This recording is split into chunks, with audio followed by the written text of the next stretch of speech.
Taking.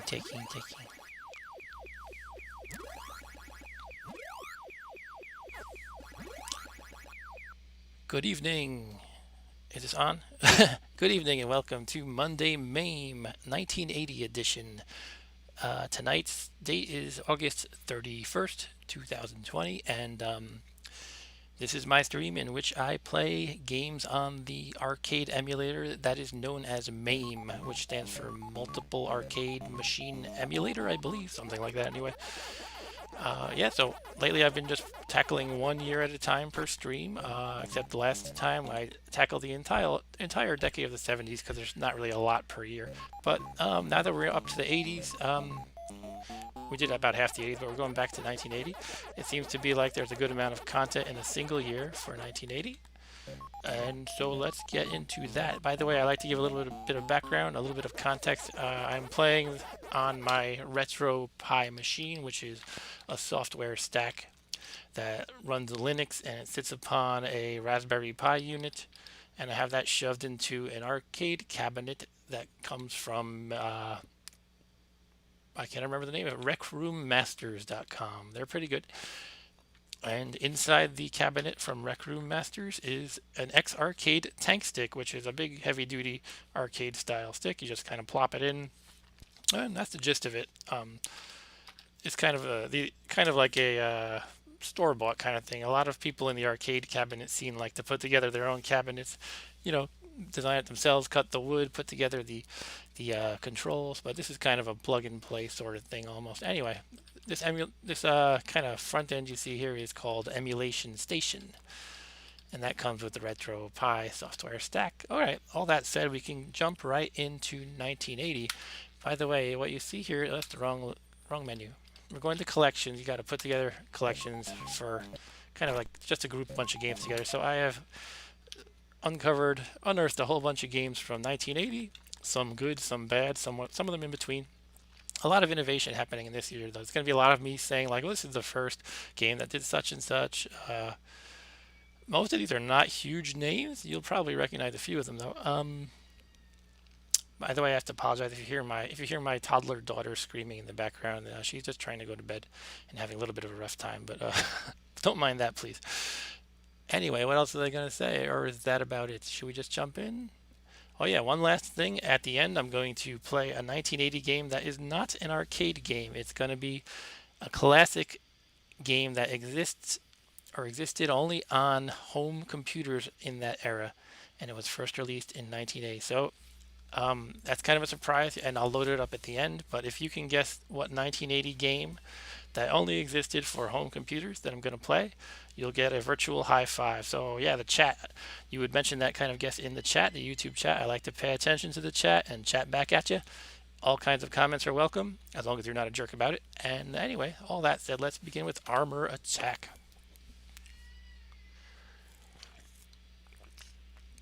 Now, Armor Attack is a game, if you've watched my streams religiously, like maybe one or two of you have, this is a game I've played on Vectrex, which is a vector-based console system that I used to play a ton of. And this game is pretty good on Vectrex. I'm less thrilled about it on arcade, but I'll show you what it is. So you're this little tank dude. It's more like a Jeep, actually. And you drive around. This is a vector-based game, which vector graphics look really cool in my opinion, but they look less cool on a raster display. So this is an emulated vector game. So you just kind of shoot at these tanks and helicopters that come at you, whoa, in your little Jeep. It's not too easy to steer or to aim very well. So I'm just going to zoom around and crash into walls and stuff. Let's kill this helicopter. Come on. Okay, I killed it.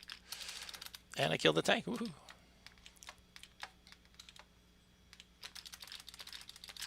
One question I have is this kind of... Oh, I died once. The yellow walls, I wonder if that's supposed to be like an overlay or not. I'm not sure. Oh. A lot of these vector games use overlays. So the display itself can only draw vectors, but they kind of just place a translucent layer over it, so you can have some kind of cool looking background. And that's kind of how the entire Vectrex home system works. This is not Vectrex that we're seeing here, just to be clear. This is emulating an arcade version of Armor Attack, which is the first version of it. The Vectrex one came out a few years after. Okay, this is where it's interesting that you destroy a tank and then its corpse sticks around. Sometimes it seems to shoot at you still. Or is it just kind of twitching randomly? I don't know. And then it goes away after a few seconds. Lots of healthy flicker.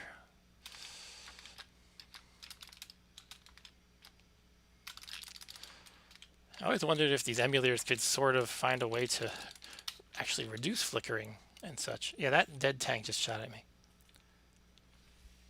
It's almost like they emulate the game a little too well, and so you get the flickers and everything.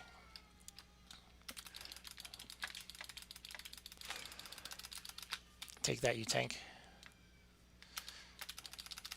The helicopter kind of makes it so you can't just camp in a corner too much, I guess. I mean, you can do that, but you shouldn't stand in the open, I'm sure. That's probably the dumbest thing to do. In the center, in the open, I can't imagine that's a good thing to do. Okay.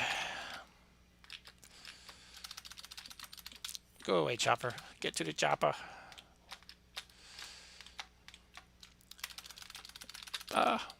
Extra Jeep. Woohoo. Do you think this game was sponsored by Jeep? Okay, I'm still playing apparently. I have 2 Jeeps left. I'm kind of getting annoyed by the flicker.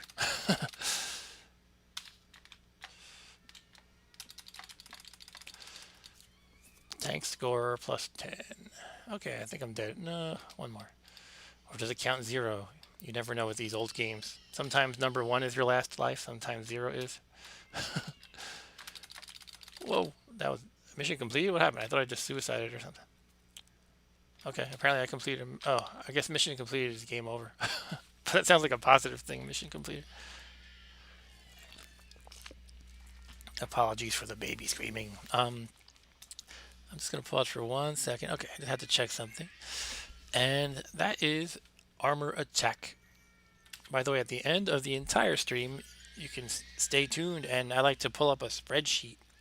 And it's really fun, but not because spreadsheets are fun, but we like to go over all the games we played for the evening and assign a rating to each one of like 1 through 5 stars. I'll give my ratings, and you can give your own. And we'll just compare what we think of the game. Here's Battlezone. Battlezone is kind of a classic by Atari. Obviously, it was made in 1980.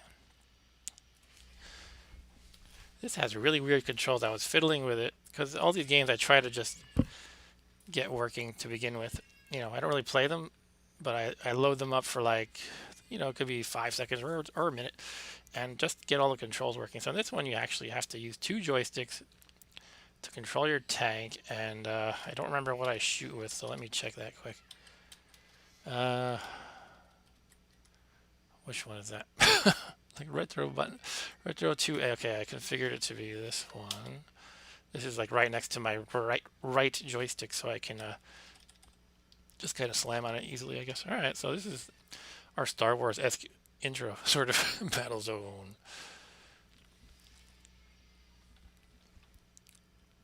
Has anybody here played Battlezone before? So this might be the first-person shooter, perhaps? I was gonna make a list of all the innovations that exist in this year, but I kind of didn't have time to do that. But yeah, actually, on the Wikipedia page for 1980 in video games, it does say Atari Inc. releases first-person 3D tank shooter Battlezone. It doesn't say it's the first first-person shooter. Okay, enemy in range. What's going on? Okay, now apparently none of my joysticks work. Oh, that's right. You just move up and down with the 2 sticks. Strange as that might be. I guess I could probably reconfigure that.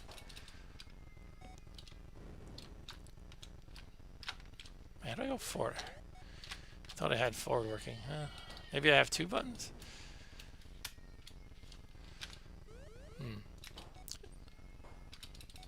By the way, let me know how the volume sounds.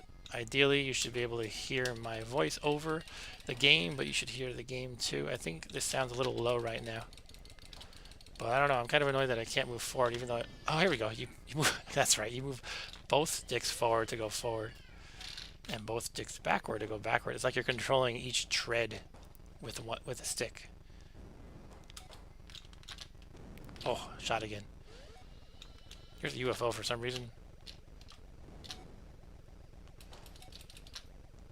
Let's go take a closer look. It's probably gonna kill me. Did I kill it? Enemy to the left. At the top it tells you enemy in range to the left. Where is it? I don't know. Maybe it's this triangle. It's the moon. Kill the moon. Shoot for the moon, right? I know. Maybe it's circling around me. I'll just back up for a bit. Back up and turn to the left. There we go. It's right in my face. Wow. Okay, I thought I was going to get it first.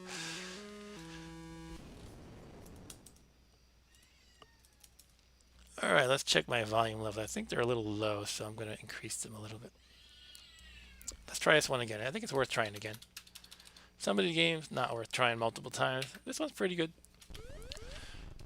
I was never a huge fan of this. I had some kind of home version of this. I don't recall which system. But it's pretty cool. He's behind that cube, isn't he? I couldn't tell.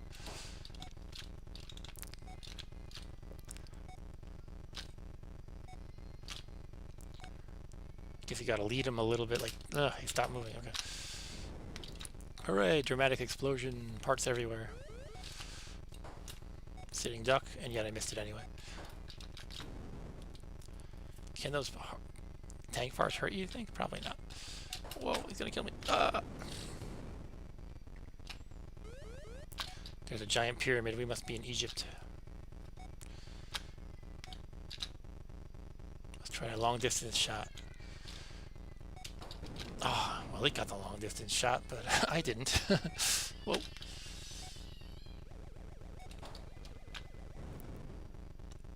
Hooray, explosions.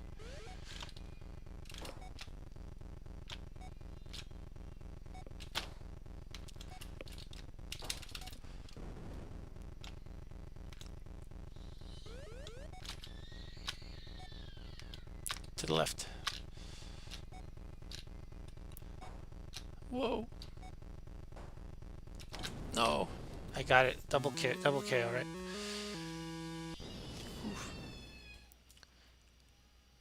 Alright. So that's a taste of Battlezone. I'm trying to figure out. Use the right shred apparently to enter your initials. So yeah, by the way, since last week I canceled this stream, I figured I would make this one a little bit longer. I don't have a fixed schedule, but I added more games to the list than I usually do, like 23, I believe. And there's also the bonus game, which is going to be a little bit involved.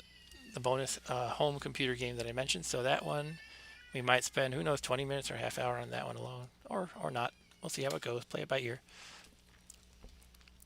Alright, so that was Battlezone by Atari. Next up, this is a game you've definitely seen me play on the stream before. It is Berzerk. I like Berzerk. I like any game in which a robot voice taunts you as you play.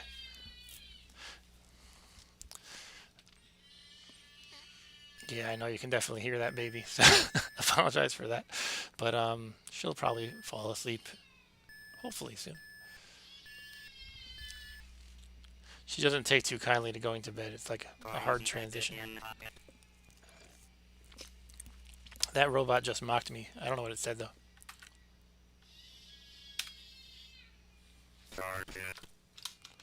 Wrong button. Okay, there we go. So in Berzerk, if you're not aware, you just kind of shoot these robots who taunt you. They also shoot at you, but taunting is the most fun thing they do. And you try to rack it with as many points as you can before leaving the room. This happy-faced guy, Evil Otto, who's invulnerable, comes after you if you take too long. He called me a chicken. Oops. So the idea is you want to try to kill a chicken. Evil Otto's coming fast. You want to kill the robots to get a bonus. If you kill all of them, you get a bonus. But Evil Otto is like your time limit. He's invulnerable. He kills you. Chicken fight like a robot. I still maintain, you might have heard me say this before, that I want to make a game, probably for Vectrex one day, in which the game really taunts the heck out of you. Maybe it calls you a loser, and you shouldn't even be playing this game because you're so terrible. Let's see if I can get them all before evil Otto gets me. Okay, we did it. The humanoid must not escape. The humanoid must not escape. Oh. The walls are electrified in this game or something.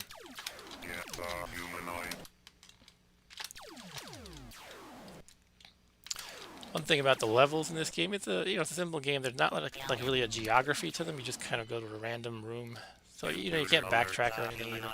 It doesn't really matter though. It doesn't really need that. We'd probably just add complexity for no reason. Do you see that our shots cancel each other out? Mine and the robots.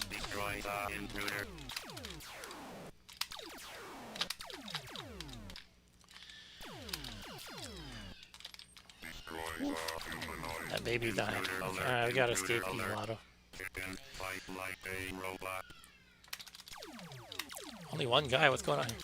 What's going on here? I've never seen this. Oh! I gotta get out of here. Shoot! Wow, that was close.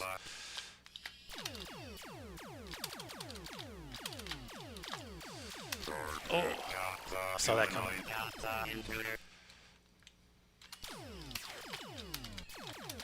Oh. If you can get them to walk into each other or to walk into walls, that's the easiest way to finish. Jesus. Easiest way to kill them.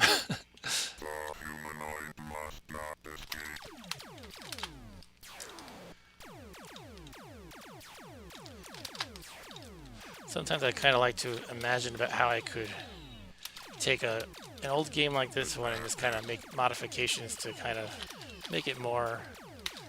It's not necessary, but to make it more advanced or more modern. Like, what if there were specific objectives, like you have to get a certain item, like a key, to escape, and maybe you could find gun upgrades or something. Again, not really necessary, but it's cool to wonder about.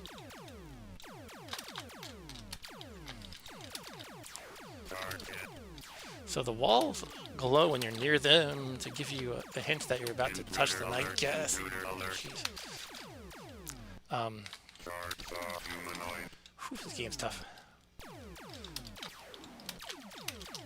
No! Alright, that's it for Berzerk for me. I used to have this on Atari 2600. It's pretty good on even that system. It did not have the voices or the walls coloring in, but still pretty good. All right, let's move on down the list. By the way, it's in alphabetical order, if you couldn't tell. And by the way, that is not the first game to have voice synthesized voices. There's another game in this list later that does have that. It was the first game. This game, Crazy Climber. I don't know if I'm going to play this one too much. For too long, that is, because it's so hard to control. I figured out how to basically control, but I didn't really figure out how to control it well. In Crazy Climber, which is by Nihon Busan, is that a Japanese name? I don't even know what that is. I guess it is. And in this game, you're climbing up this building. This is a demo. And you use two joysticks, one to control the left arm and one to control the right. So you're climbing up this building very awkwardly, and then let's see if I can do decently at this. Probably not. Go for it. Go for it. Okay, up and down. You have to kind of push up and then pull down. It's very strange. And you control each arm separately. I could just use one arm to climb like this. Ooh.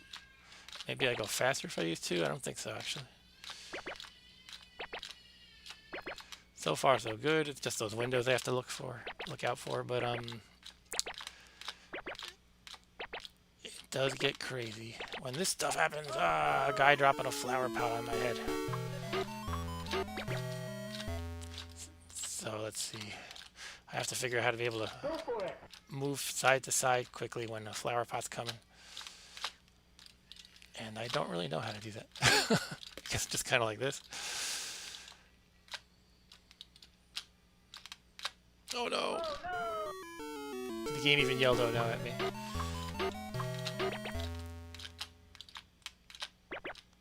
You know, I'm actually going to close the door to this room, so you'll probably hear less baby, and the baby will hear less me. So that might be disturbing her, actually.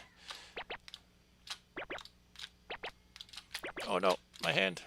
My hand almost got caught in the window. Oof. So here I actually have to go over the window. There's no way to go around it. So maybe I'll wait for it to open and close and then go. Go for it. It's telling me to go for it. I'm like, I want to time it right. Oh, there's another window. Where'd that come from? This game's mean.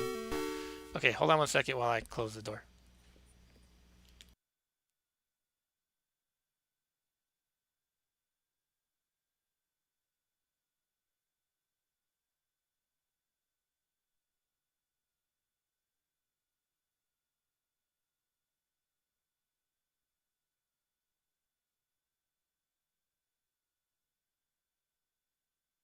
Okay, I'm back.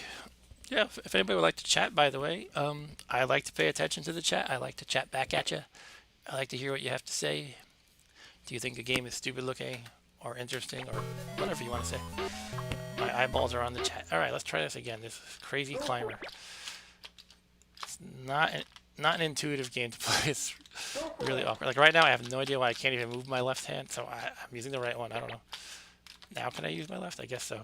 It seems kind of arbitrary, so it's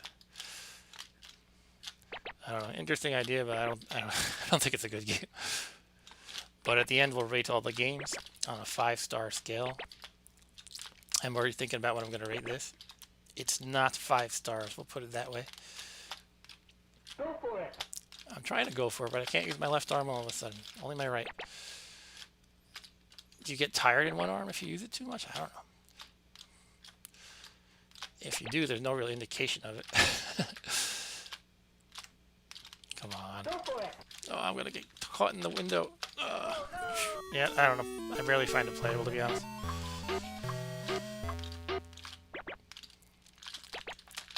Go, do something. Come on.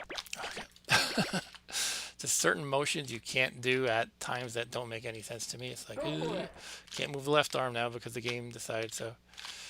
All right.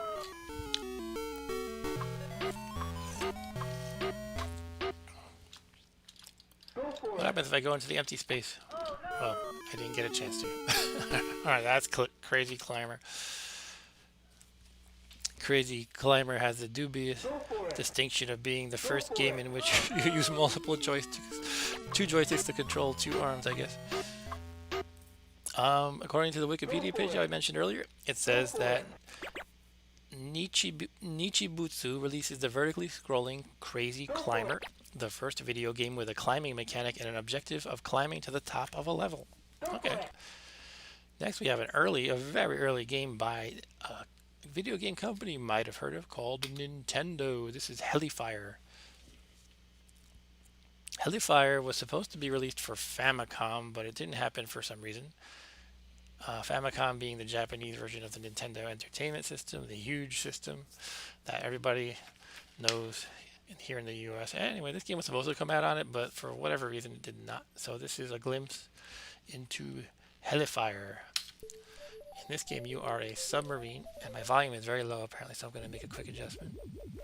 Okay, you're a submarine and you want to shoot these helicopters in the sky with your apparently underwater to air missiles. Oops, that was dumb. I just walked into one of their shots.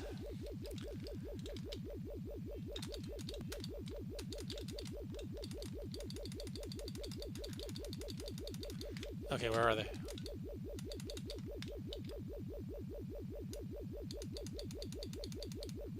Okay, I decided not to show up. So I had this happen when I first tried the game. The game froze at 60 points. Oh, there we go. But I was going to say, though, I tried another ROM, which was what I thought I'm using now, and then it kind of snapped out of that freezing state. But I guess I'm out of it now, but it's really acting weird.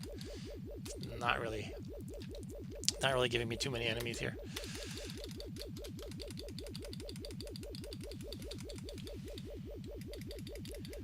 Hey Ryan, how's it going? Yeah, it's just me, Mark. This channel is for me, Mark, and my son, Rob Bob. Sometimes we host shows together.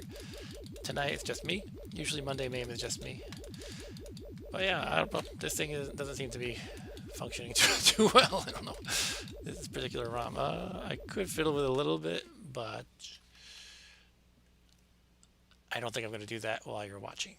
That's the idea of the game. It's just obviously a little more action oriented than that. I guess I could try something real quick. I'll try a different emulator. I'll try using usually if I'm on MAME 2003.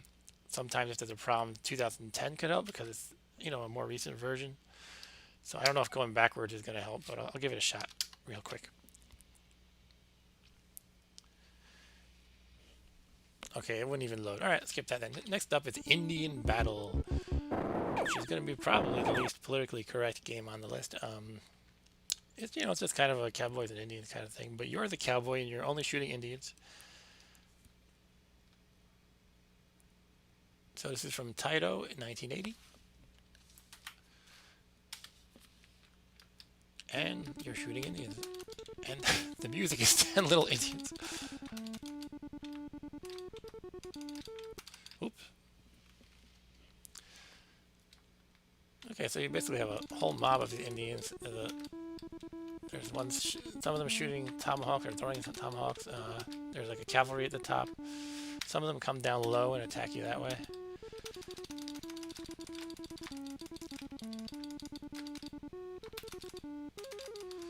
There's some kind of dragon at the top for some reason. I guess it's an Indian dragon. I don't know.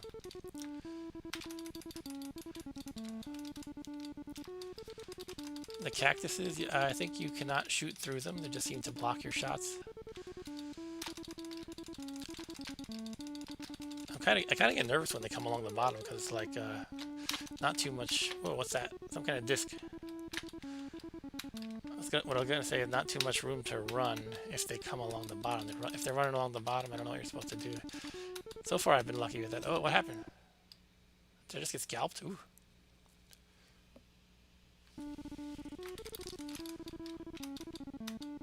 Oh, okay. I think I got scalped again. No?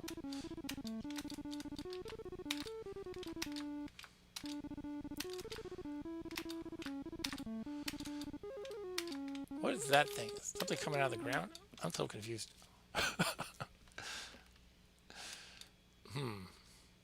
Alright, that is Indian. I'll give it one more shot. Indian Battle. Yeah, it should let you choose the Indians, to be fair.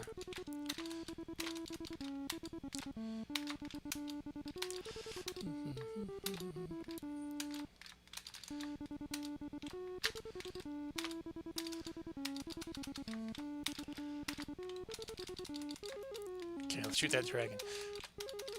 I still don't understand why it's a dragon, but okay. Yeah, Ryan, I like playing the classics and also exploring obscure stuff that I've never seen before, such as this one. I wonder if there's any like levels I can progress through. I guess so, because at the bottom it says level 1. So somebody comes out of the ground and tries to kill you. That's interesting. Oh. A snake. How am I going to get rid of the snake? What am I going to do? Oh, it goes away after a little bit. Okay. So you kind of have to go to the side, move to the side, and hopefully you can outlast it. Oh, the guy came out of the ground. No. This is very weird. Maybe it's a Thunderbird.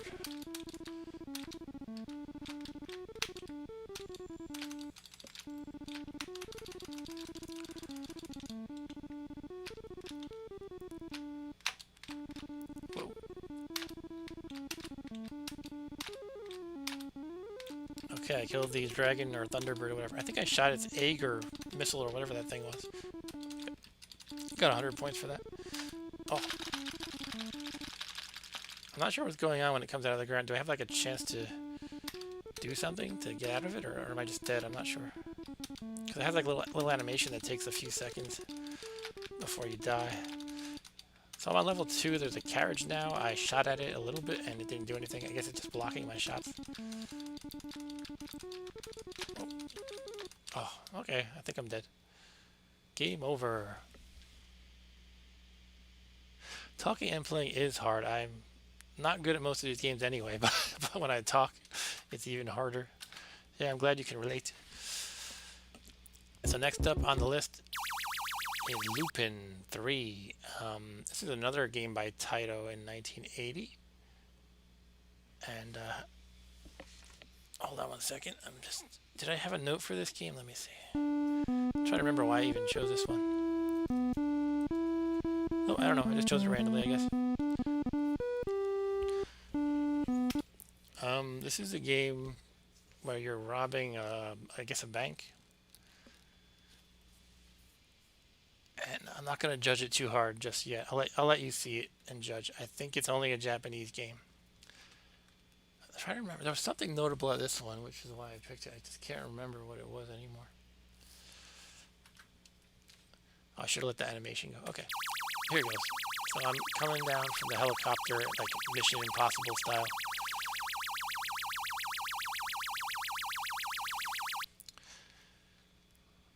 And here I am. So I'm the guy with the cape because I'm a super villain. I don't know. And I can grab money. Oh, what happened? Oh, I used the energy by accident to do something. It makes me teleport away. Oh, that's a sack I'm carrying on my back. I filled the sack with 2 bags of money and now I'm running from the cops. And there's a dog at the bottom too. So I have to deliver the money to the bottom center area. Oh no, the cops are on me. Okay, so I've succeeded in delivering 2 money bags. And now I teleport back upwards again for some reason. Okay, I wonder how many you can hold at once. Perhaps more than 2. So I have 2. Can I get 3? I guess I can't get 3. Okay, so 2 at a time. Oh, he's right on top of me now. Yikes, this is close. They really, at first they don't really seem to chase you too closely, but then when they're on top of you, they're on top of you. I'm in jail now.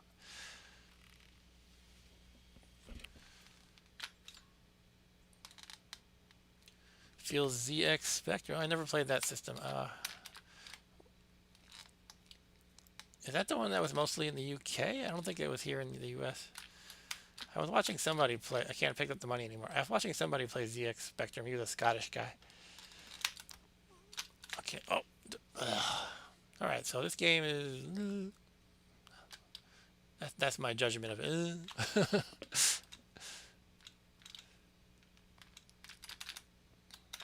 Okay. I guess you have to press up and end the button, or just up maybe. You must be looping. What does that mean? Oh, I'm going to jail now. Look. Oh man. Going in the paddy wagon. Actually, I think. Oh, cool. There's a ZX Spectrum emulator for iPhone. That is, what was this called again? Lupin 3, which implies there was a 1 and 2. So it gets more basic than this, apparently, if you go back in time. I don't know. That was by Taito. Next up, we've got a hardcore classic on our hands. Missile Command. Now, I do have some problems with my trackball occasionally. But it's usually like all or nothing. It works or it doesn't because the plug comes loose or something. I don't know. This is Missile Command, big hit from 1980. Probably I would say the second biggest hit besides Pac-Man, probably. We'll see Pac-Man in a little bit, by the way. If anybody's been watching the documentary called High Score about the history of video games, they do talk about this game, Missile Command, and about the hacked version of it to make it harder and to earn more quarters. We're going to play that one too, actually. I have it on the list. It's called Super Missile Attack, I believe. Something like that. And on the show, they get into the whole legal issues they ran into by hacking this stuff. Yeah, Ryan, I played it on Atari 2600 too. I never played it on the trackball, or at least not much. So it's kind of a different experience to me. But it's cool. I like to be able to just slide it very quickly to accelerate quickly. Let's shoot down this plane. And you press 3 different buttons, by the way, to aim. You have like 3 different missile batteries at the bottom. So I guess you generally want to press the one that's closest to your target. So if I'm on the left side, I'll press the left button. By the way, the goal in this game is to defend these cities at the bottom. Oh, there's too many now. It's kind of fast. Um,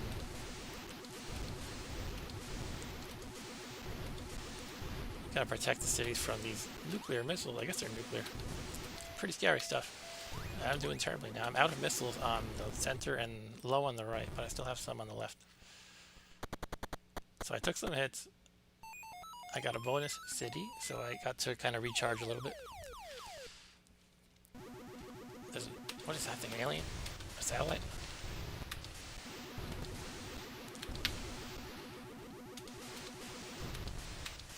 Thanks for the like, whoever. Oh yeah, definitely check out High Score. It's on Netflix. It's a 6-part documentary.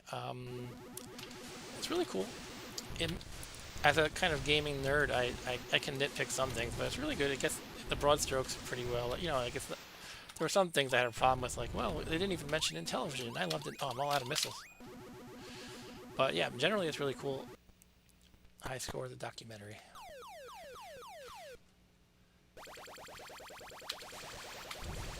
I learned about it. They had one episode about RPGs, and they interviewed Richard Garriott a lot, who made the Ultima game, so that was really cool to see. Oh no, I guess I'm dead. Great score. And they also interviewed a guy in the LGBT community who made a game for that kind of community called Gay Blade. And I was like, I never heard of that, but I guess because I'm not in that community.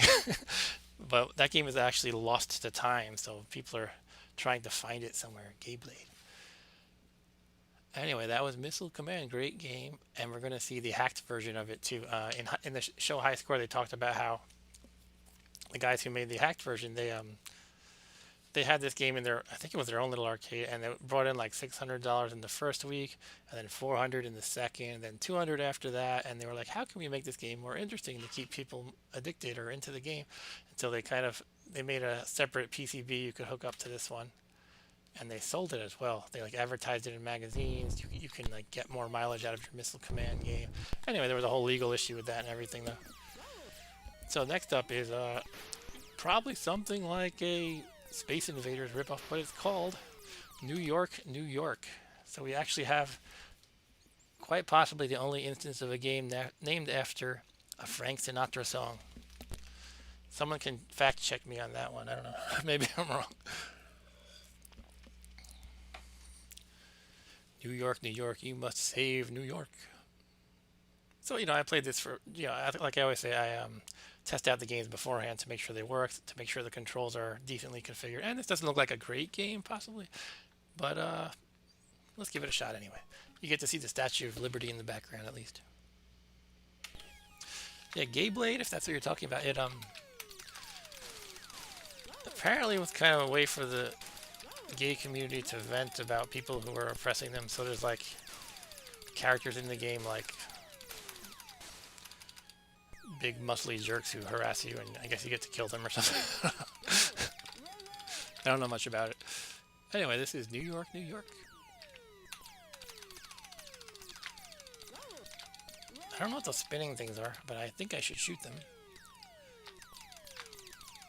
You can see the Empire State Building, by the way, to the left of the Statue of Liberty.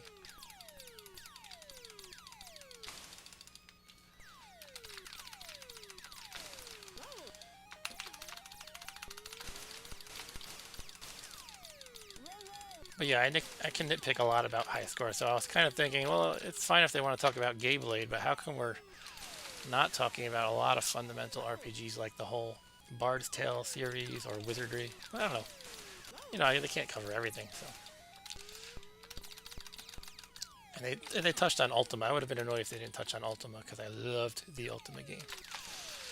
I only played up to 4, though. There wound up being like at least 8 of them, I think. And then they had Ultima Online and this and that. But I played up to 4 personally.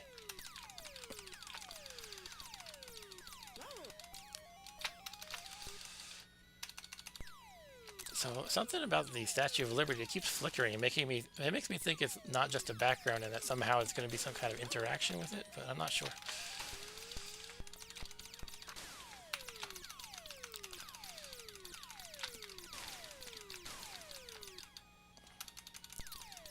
when I play a game like this, I can't even glance at the chat for a moment because I'll just die if I do. So I'll probably see if you guys are saying anything. There was no way to move after this game. Yeah, their shots, they sometimes come at an angle. It makes it very difficult to dodge. They come at different angles. Some come to the left, some from the right, etc.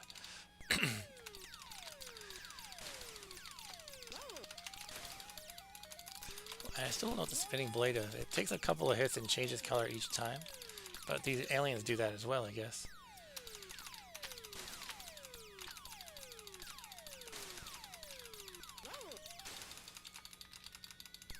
The spinning thing reminds me of the movie Krull, which is that kind of cheesy 80s fantasy movie where there's this kind of spinning blade thing that the main character throws around.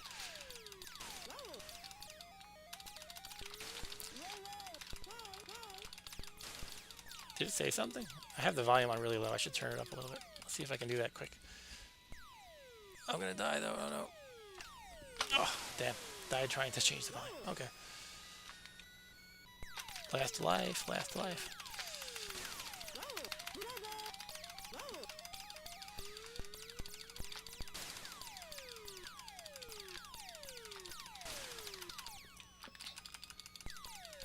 I see a lot of messages, I guess from Ryan, but I did not get a chance to look. I just glanced really quickly to my right where my laptop is sitting. So that spinning blade is taking a lot of hits this time.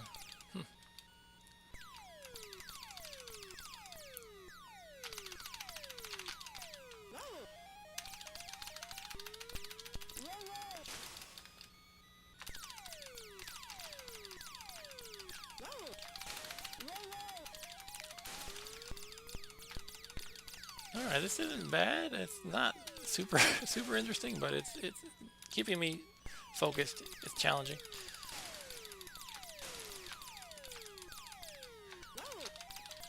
And I still don't know what these things do. I got some what is this? UFO? It's a UFO that literally just says UFO. Okay. And some Japanese characters.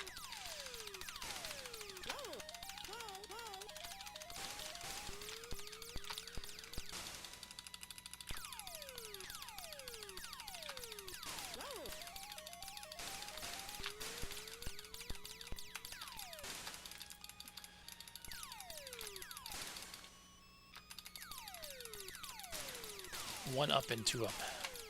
It's funny how one up, the phrase one up has turned into a synonym for an extra life. But it used to just be these old kind of arcade games would say one up to mean the first player is up and two up to mean the second player is up. And as far as I know, the first game to equate one up with an extra life was Super Mario Brothers on the NES. I think that's the first one I know of. You would get like the one-up mushroom, and it would say one-up, and you get extra life. And everybody started calling an extra life a one-up from pretty much that point forward. At least that was my observation. Obviously, I didn't like review every game on Earth, to, you know. All right, so this, I don't know, is this even progressing challenge-wise? I'm not sure. Seems to be the same old thing happening, basically.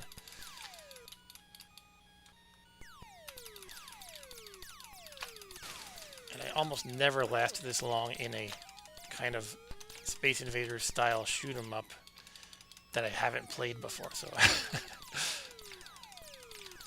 I guess that says something about it, the difficulty. Even though I said it's kind of challenging, it is keeping me focused. I'm gonna die if I look away for 2 seconds, but I guess beyond that it's not too difficult.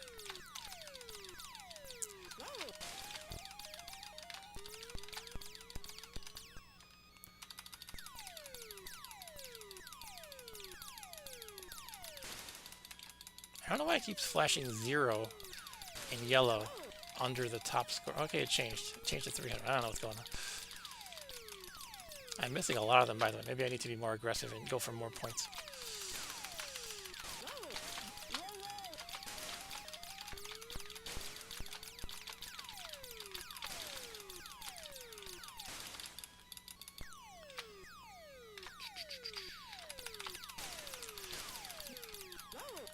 It's up to you, New York. I will defend the Statue of Liberty to the death.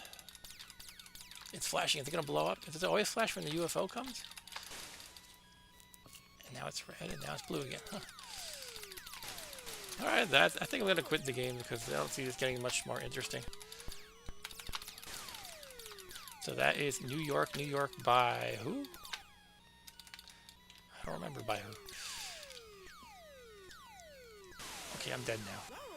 I just decided to sit there and die.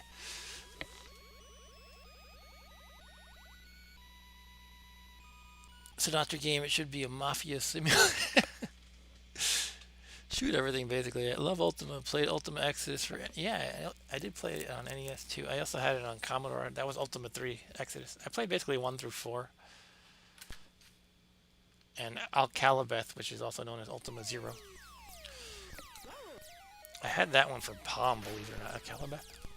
Okay, so next up on the list, do you know in how the movie Wayne's World, I don't know if it's 1 or 2 or both, but they kind of prostrate themselves and say, not worthy, not worthy. Well, can you do that to any game other than this? I was thinking before this show, I was going to say, like, if you had a Family Feud style survey, name the most famous video game of all time and or video game character, this guy here, Pac-Man, would probably be number 1 or 2, possibly next to Mario. Yeah, so this is Pac-Man, and I wanted to read a couple of firsts from Pac-Man, by the way. It was, for a while, the highest grossing game of all time. Now it's at about number 10. The first game with a gaming mascot character, the first maze chase genre, and the first game that was designed for female audiences. First game with power-ups, meaning you acquire some kind of little doohickey that makes you more powerful temporarily or permanently or whatever. And lastly, the first game with cutscenes, so whew, not worthy.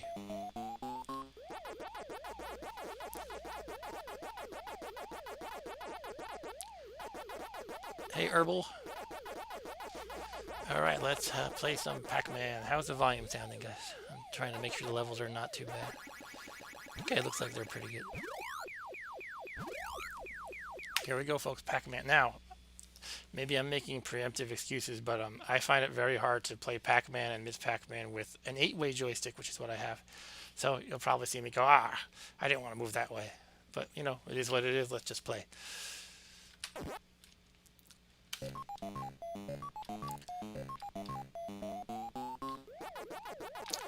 Alright, so Pac-Man, I don't know the really deep, crazy tricks, because tried to go up, but couldn't, so,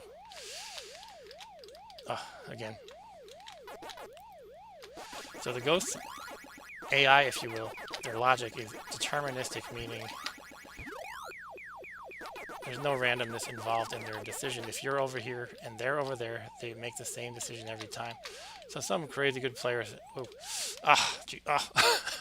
not how I want to move. What I was going to say is some crazy good players can use that to their advantage. They know exactly where to move and how to anticipate the ghosts every move. And they can play forever, pretty much. Oof. So yeah, I do find it hard to control an 8-way stick. But again, I'll try not to complain too much. Because it's Pac-Man. Oh, jeez. As you can tell, I did not want to make that move. But I just said I wasn't going to complain, so...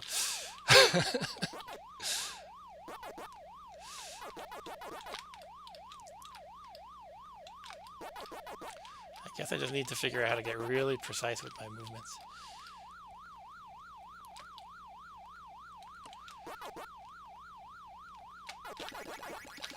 Try to get 4 for the 1600. Oh, come on. I'm just getting 3, I guess, 800.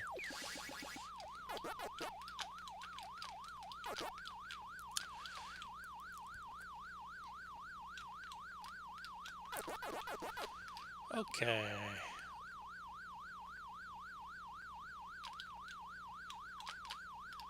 Oh man, they're gonna outsmart me, aren't they? Try to get them to cluster around me before I get the power pellet. Sometimes it's difficult.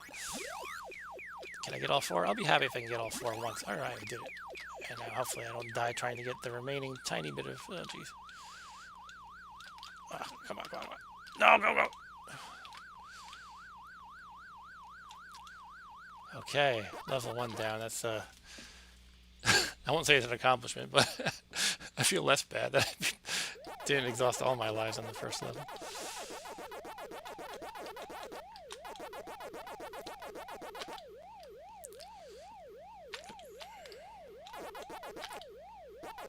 Oh, alright. That's my terrible Pac-Man game. Odyssey 2 console version of Pac-Man, KC Munchkin. Interesting. My wife used to have a TI 99 4A computer, and she didn't really grow up in a big video game household, but she did have that computer growing up, and she had a clone of Pac-Man called Munchman. The 2600 Pac-Man. Oh, that's cool. If it was the only one you had available, I mean, it's hard to say it was bad. It's not great, but I think it gets a worse rap than it deserves. Like, it's not like one of the worst games of all time or anything, right? Anyway, we're moving through this list pretty quickly. I was thinking it's going to take a long time because I have more games on the list than usual. I have 23. But I think we'll get through it in a decent amount of time. And yeah, by the way, I'm going to play a bonus game at the end. That's not an arcade game. It's going to be a classic 1980 game that only existed on home computers. And you're allowed to guess what that is. You get a virtual high five if you guess correctly at the end. And this is Phoenix. I played a clone of this recently for Vectrex. It was called Birds of Prey. I never played a heck of a lot of Phoenix back in the day, so I'm not that great at it, or I'm not really hugely nostalgic about it, but let's play it. By the way, this is the third Taito game from 1980 that we're getting into. That's kind of interesting. So now the volume seems low again, so I'm going to crank it. All right, let's shoot things. Oop, that's the shield. Okay. Oh, that was terrible. Off the bat, this game seems kind of not smooth in the animation. Oof.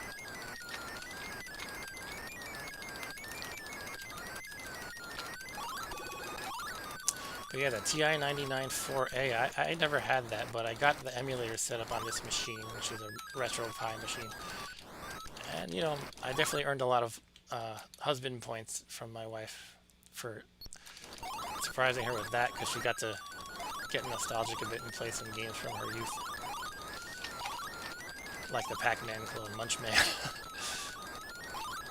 Okay, that's a planet in the background I'm trying to shoot. Silly me.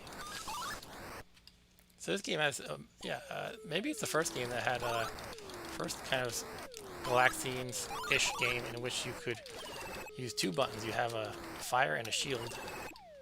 I'm not sure about that, so you can fact check me. And I tried to hit the shield just in time there, but I was too slow to react. So I was complaining about lack of smooth movement, but these guys are moving really smooth now. Looks pretty cool, actually. Cool effect.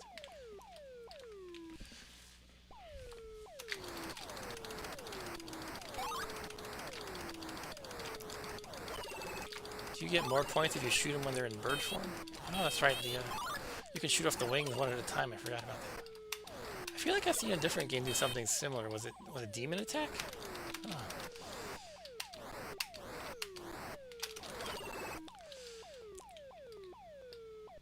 Somehow they still fly when you shoot off both the wings. Oh, here we go. It's boss time, folks. Oh, crap. Oh, no. Okay, I have to remember the shield. Okay, let's check the chat real quick. The Pac-Man song. One more hint for the last game. Okay, so it's a classic game from 1980 for home computers. It is not the first of its genre, but probably the most well-known of its genre. Let's try Phoenix one more time.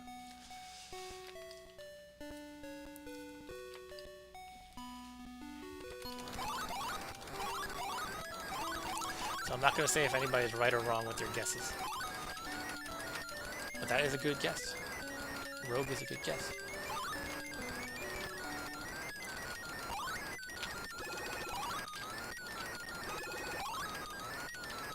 Whoa. I actually was playing Rogue on my other stream on which I play PC games. It's called Saturday Night Gaming. Obviously, I play that on Saturdays, and oh, I just started playing Rogue because why not? And then Rogue turned into NetHack. Jesus, what is this thing doing? Okay, I don't know how I was supposed to deal with that. Should I have used my shield? I keep thinking about the shields and I don't actually use them. So I have to change that habit of mine. I guess you just can't let them get low because they really harass you sometimes. Okay, I used the shield successfully. Hooray. Now, how many shield limits? How many shields do you have? I don't even see anything that tells you that. Anyway. I'm not sure if I get fewer points if I shoot them when they're like little balls or if they're big birds. I'm not shooting Big Bird from Sesame Street, by the way. I mean, just, you know, they are big birds.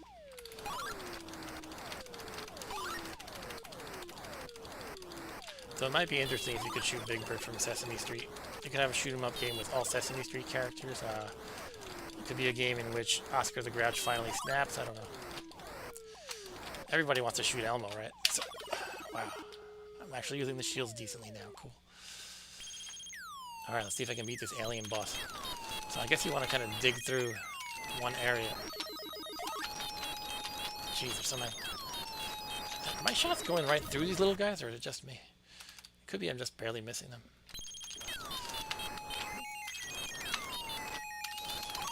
Okay, you can hit him, you can hit him. Oof.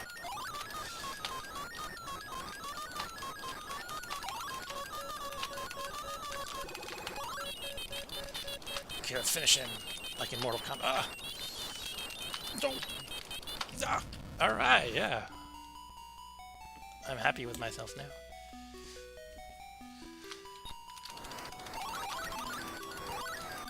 And now I am treated to a nice rendition of Für Elise by Beethoven. Is that what it was?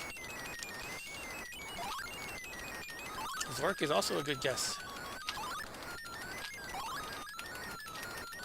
Oh! By the way, I just kind of do this grunt thing when I'm like in an intense situation in a game, so probably the more you hear me grunt, the better the game is.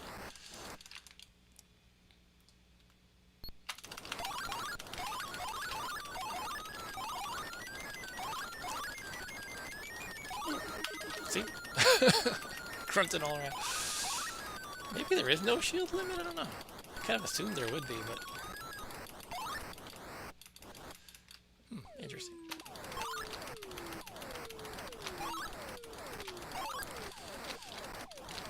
Whoa. Okay, that was tough to dodge at that point. So I have a feeling my game's about to wrap up here. Yeah, they make some tricky movements, those phoenixes, or whatever they are, the birds.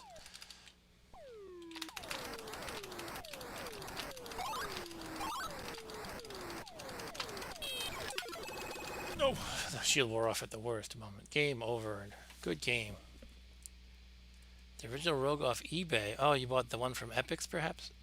I usually just get the, I usually just play the shareware one. Or they don't call them shareware anymore. I guess it's open source, probably. Back in the day, I played a game called College Rogue. I've told this story before. Anyway, that's Phoenix. But College Rogue, I thought it was a regular Rogue because it was called Rogue.exe, and when you loaded the game, the title screen said Rogue.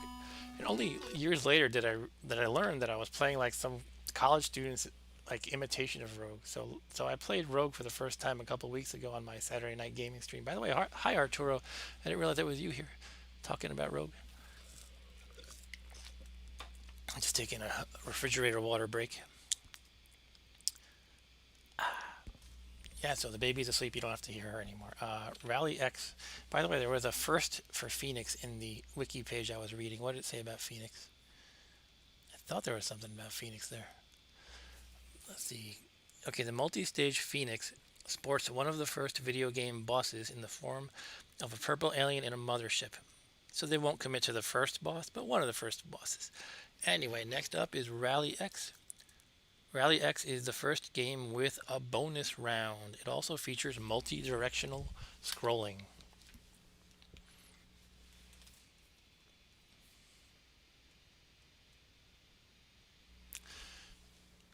All right.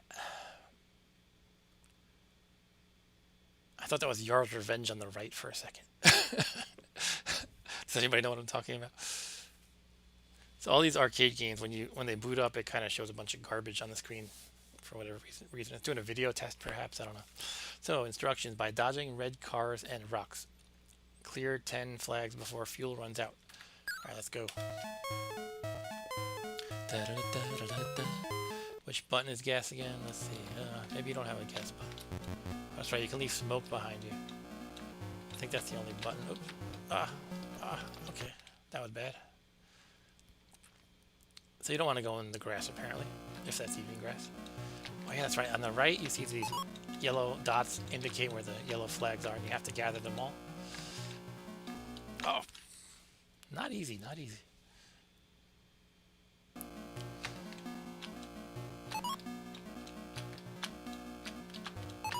Oh, they like kind of they're tricky. They'll go two ways around you, like to kind of trap you. Okay, let's give it another shot. So far, my fuel hasn't been a concern because I died too quickly.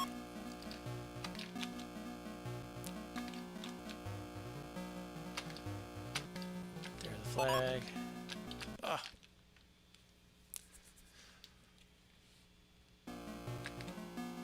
Let's go to the right and up. There's a couple flags on the right.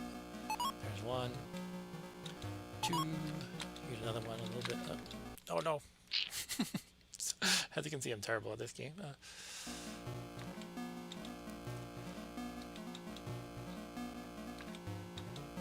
Has anybody played this one? I don't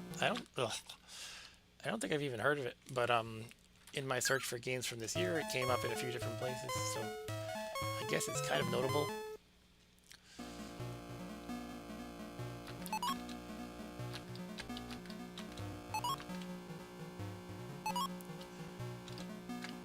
I was still in diapers in 1980, so I didn't play any of the games in the arcade really. Except sometimes a really huge game like Pac-Man would still be in arcade places for years to come. I don't think I've ever played a Missile Command though in the arcade. This thing, I gotta use that. I gotta use that smoke screen more. Oh, it's not very nice.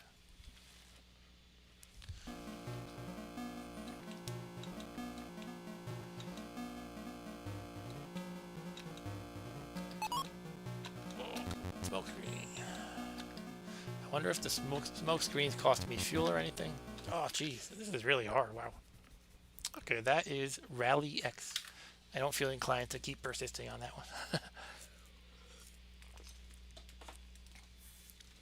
Oh, is my video frozen? No. Okay, I glanced at the screen. It looks frozen. Sometimes that happens. You were in 8th grade in 1980. At least you were not an adult then. That's true. If you can still play games, you're not old. Next up is Rip Off. Rip Off is a neat little game that I only learned of recently when I started delving into Vectrex. And you're just kind of this spaceship that has unlimited lives, but you are tasked with the quest of protecting these triangle things in the center of the map. And these ships are trying to steal them from you. So you are the protector of the triangles in this game. And because you have unlimited lives, that lets you kind of get a little reckless sometimes. Like if your best bet to kill one of these enemy ships stealing your triangles, you can just if your best bet is to just run into them, you can ram into them kamikaze style, and it's a viable tactic. It's easy at first, but it gets difficult fast.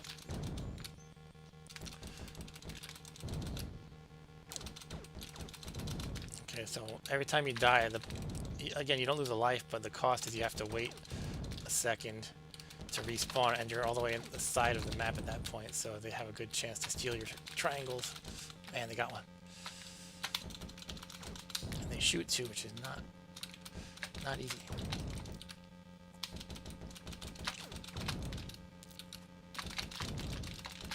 Get back here! I'll bite your legs off. Oof.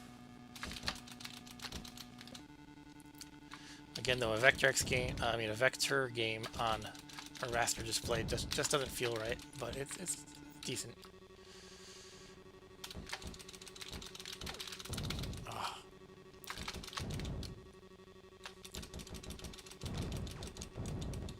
That was cool. You can just try to spray your shots everywhere, but I don't know.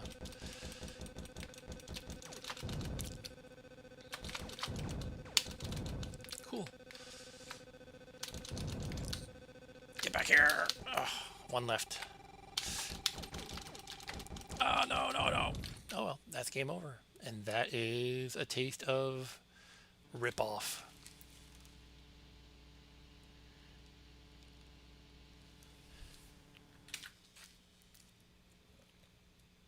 It's a quick game, unless you're better than I am, I guess. This game is, I don't know if it's the first game by Sega.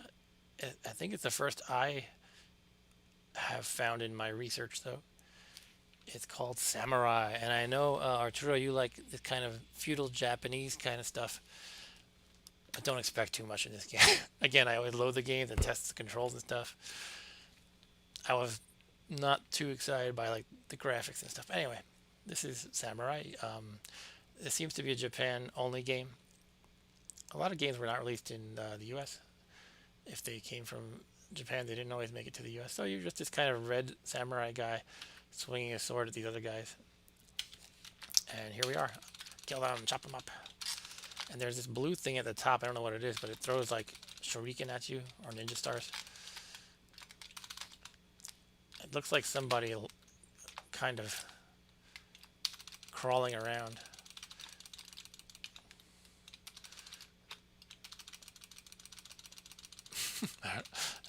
Okay, I don't know what you're supposed to do. You just kind of keep waving your sword. I guess that's game over. No, it's not game over.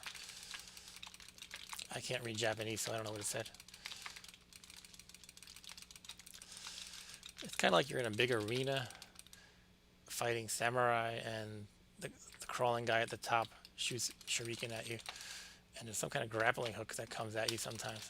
This blue guy seems to be like a boss, but then when you die, you just kind of get past him instantly. I don't know. Okay, that's the game. That was Samurai.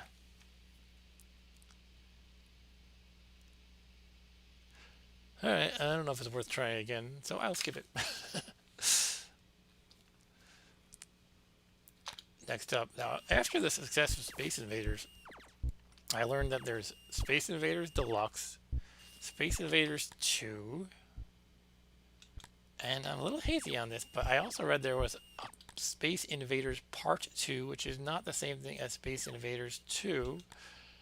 But when I load this one, this game here, Space Invaders Deluxe, the title screen says Space Invaders Part 2. So is Deluxe and Part 2 the same thing? I'm not totally sure.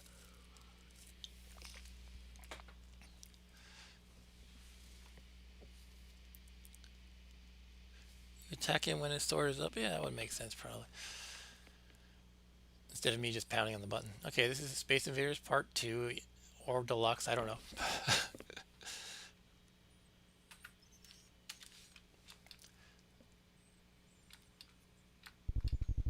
So these barriers at the bottom seem to have a number on it. Number 1? I don't know what that means. Can you strengthen them and they get to like level 2 or something?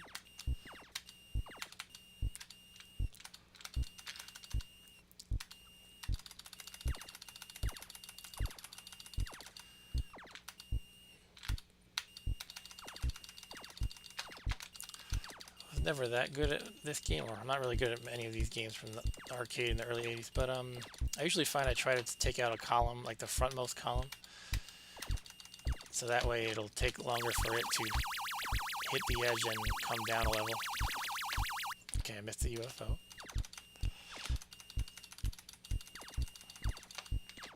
It's funny how quiet this game is, then the UFO is like blaring. At least that's how it sounds in my ears. So what? It's not a whole lot different that I can tell so far between this and the original Space Invaders. So far, I don't know. Maybe there's bosses or something. I doubt there's bosses, but maybe there's something different. Besides the barriers at the bottom having a number on it for some reason.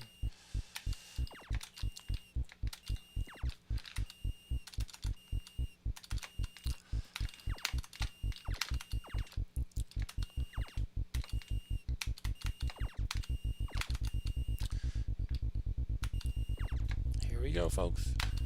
Yes. Oh, what's this? SOS? Was that the alien escaping? Oh, look at that. It's a different formation. Whoa, they're lower. I guess the 2 just tells me that I'm on level 2.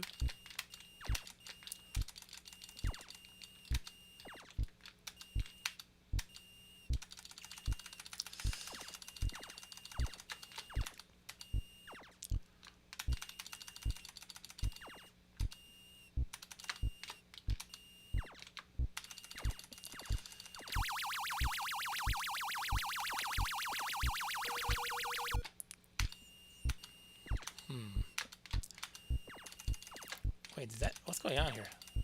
Some of them are shrinking, sort of. Is that just the regular animation, or does that mean something? They're kind of like shrinking and growing. Oof. No.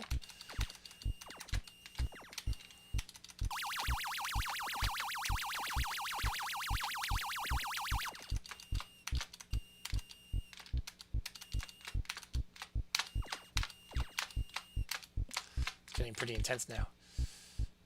I know some people like to dig through their barriers and kind of make an arrow slit, if you will, but I don't usually do that.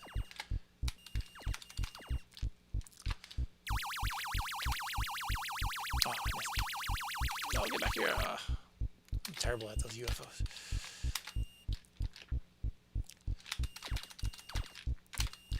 So it looks like some of them are splitting into those kind of shrinking and growing ones.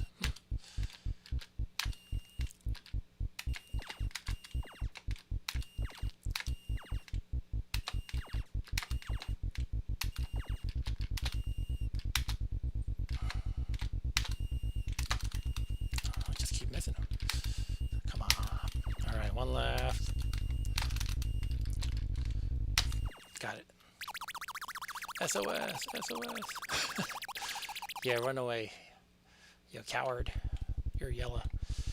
Okay, they're pretty low to start now. Ooh, that's scary.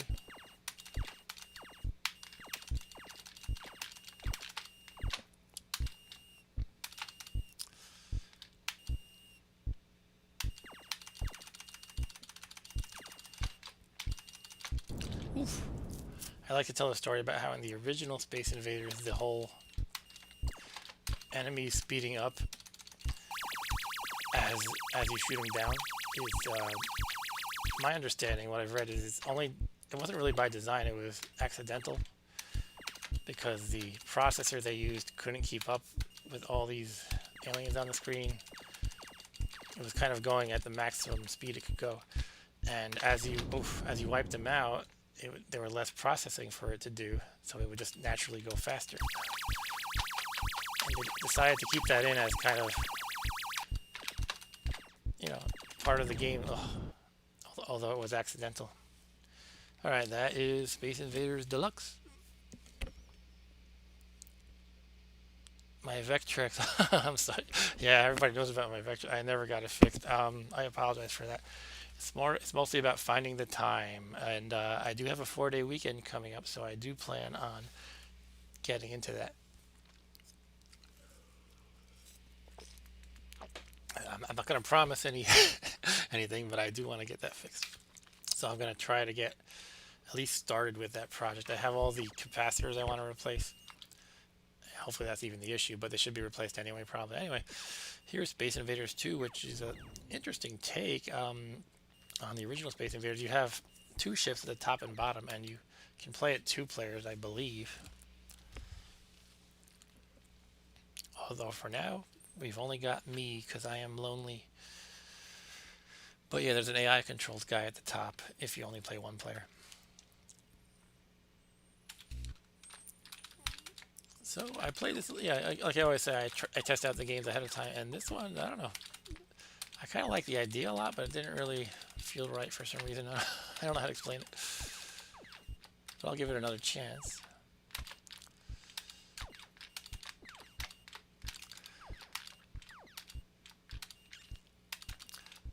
I guess he can shoot the other guy too, probably.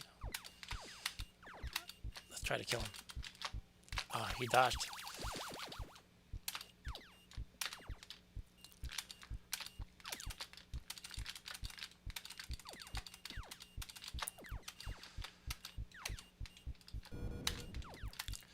Something just happened. I don't know what. Did he die? I think he died. The other player died. Oh, that thing drops more invaders. Oh, that totally, that totally caught me off guard.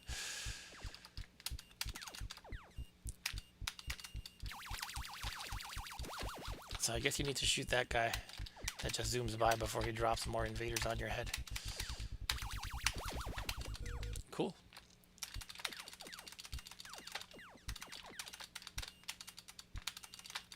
I'm trying the arrow slit method. I said I wasn't going to do that, but here I am doing it.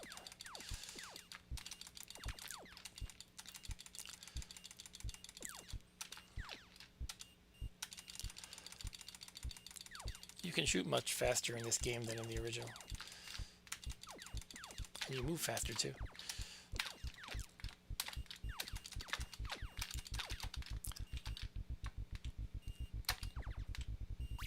Ah, no fair dropping more on them. Come on, man. So I don't know. Yeah, it definitely feels different from the original. If you had another player, could be fun shooting each other.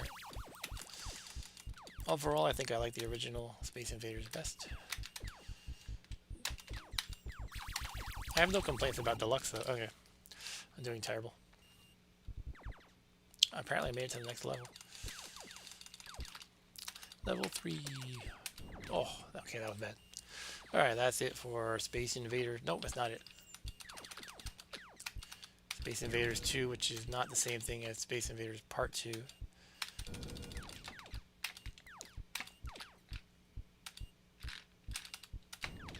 I apparently gained an extra life or two in like a short amount of time. I don't know what happened. I think it was 2 extra lives. No! Oh, I keep making these dumb moves. Wake up, Mark.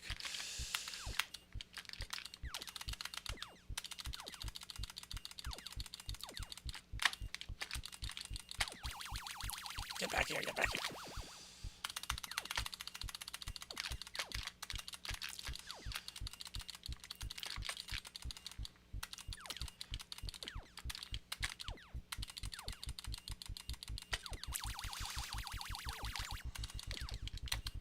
Nice. I think the other player, the AI controlled player, is dead. Oh, now I'm dead too. Can the other player's laser kill you? Probably. I would think so.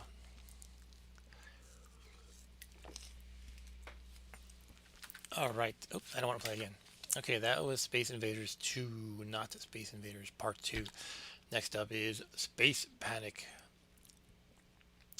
This is the granddaddy of all platform games. It predates Donkey Kong. It has ladders. It does not have jumping. You have to dig holes in the platforms, and well, you'll see, I guess. So yeah, again, the wiki page that I reference once in a while, it says this is the first game that is considered a platformer, or was it just the first game with ladders, something like that. Space Panic, the first game with platforms and ladders. The term platform game was still several years in the future. All right, so yeah, you just dig holes, and these weird-looking, googly-eyed things fall into the holes, and you knock them with your shovel or whatever this tool is that you have.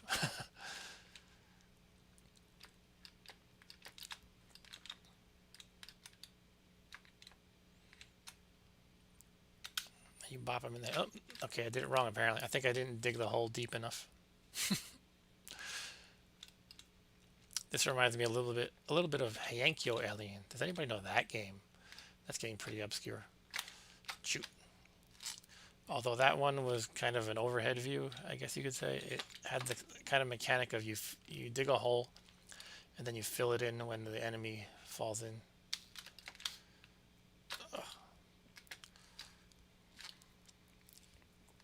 Is there really any like real advantage to going up high?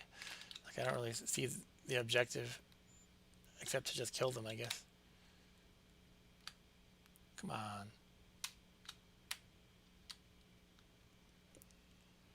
Uh oh, what happens if another guy's there? My Heiankyo alien instinct was kicking in which case the second alien would free the one that's in the hole. So that's why I kind of got scared and ran away. Alright, I guess that's the first level.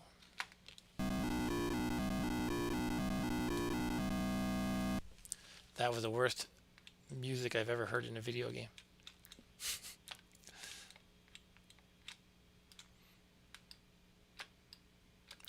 That was like somebody belching semi in tune, I guess.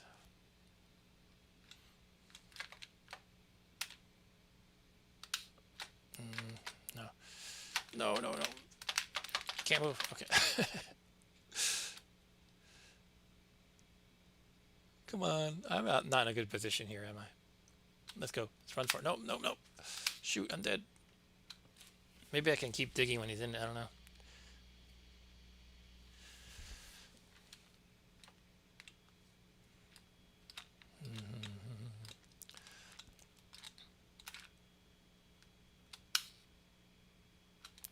Okay. So I have a timer for what that's worth. And this game is by Universal, apparently.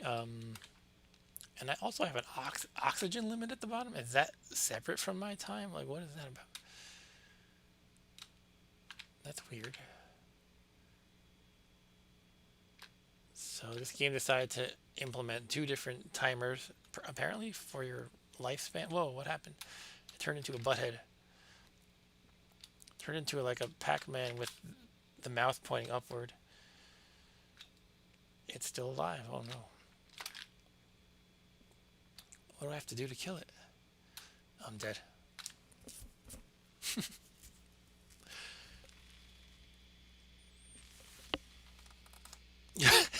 Yeah, I think they took my clothes off and ate me.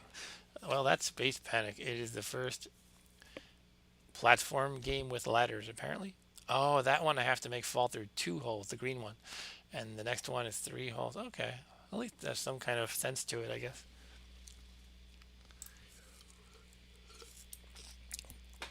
Next on the list is Space Trek. Now, it is not Star Wars. It is not Star Trek. It is not Space War. It is Space Trek. This is another early game by Sega. Can it be any worse than Samurai, though? Let's find out. I'm still laughing about the enemy taking your clothes off. Okay, this is Space Trek. You shoot stuff. There's like a squid-like monster. Yeah, let's play.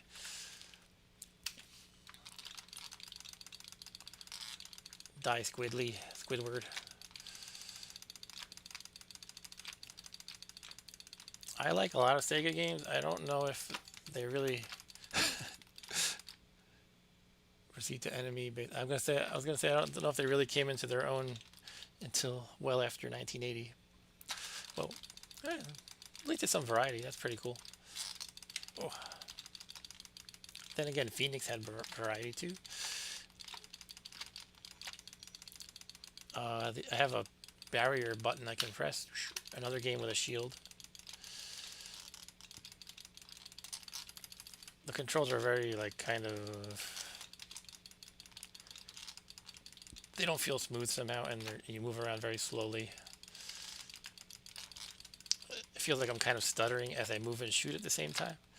So I don't really like the feel of the controls. And there's no sound for some reason. I don't know if something's misconfigured, but there's no sound. I don't think Samurai had sound either, so maybe Sega didn't figure out sound yet back in 1980. There's something on this planet. Should I shoot it? Oh, I just freed that thing by digging into the planet, apparently. That's weird.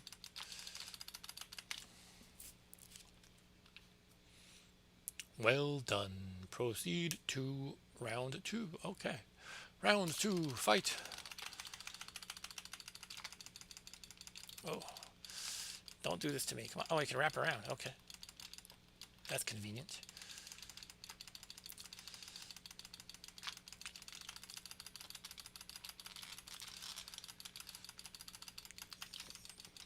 Cool.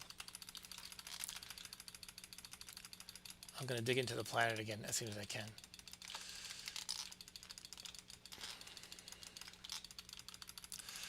Hopefully these enemies don't take off my clothes when they kill me. I bet this UFO looking alien kind of probes you, if you know what I mean. Oh, I'm dead. Shield.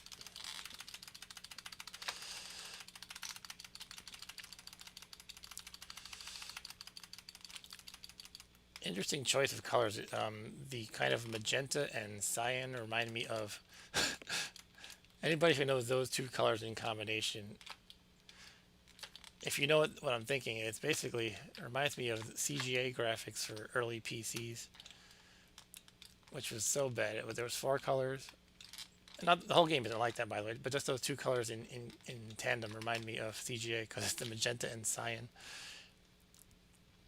Uh, I guess the CGA graphics adapter only had four combinations, and there were multiple palettes you could use, or at least two palettes. But generally, you saw black, white, cyan, and magenta. It made for some pretty ugly graphics. I guess they used 2 bits per pixel, perhaps, to make a combination of four. Proceed to enemy base. Whoa! Suddenly it's fast, like way too fast. Okay, it's okay now. That made me nervous though. So one nice thing about this game is you can hold down the button and keep shooting that way. Most arcade games, especially back in the day, did not let you do that. And some of them I found you can just hold down the button, but you shoot not as quickly as if you were pounding it. This game seems to let you just hold it like turbo style. So that's cool. Die, CGA aliens.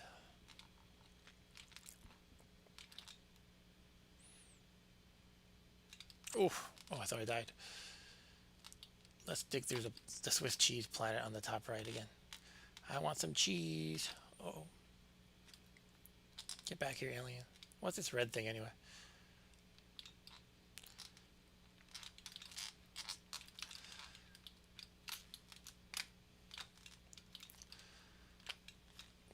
I feel like this is at least the second time in which a game I didn't really like, I found myself doing decently well in. Look, that shot was just about to kill me. Whoa.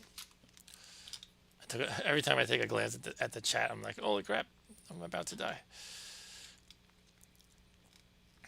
So some old horror comics had a palette of four colors. Interesting. One time, just kind of on a whim, I got this book from Borders. Borders is no longer with us, but it was like a collection of really old horror comics from the what do they call it? I don't know comics that well, but the pre-comic code era. So like they weren't really censored or limited in what they could portray, and most of it's pretty corny, but I just thought it was kind of interesting, so I grabbed it.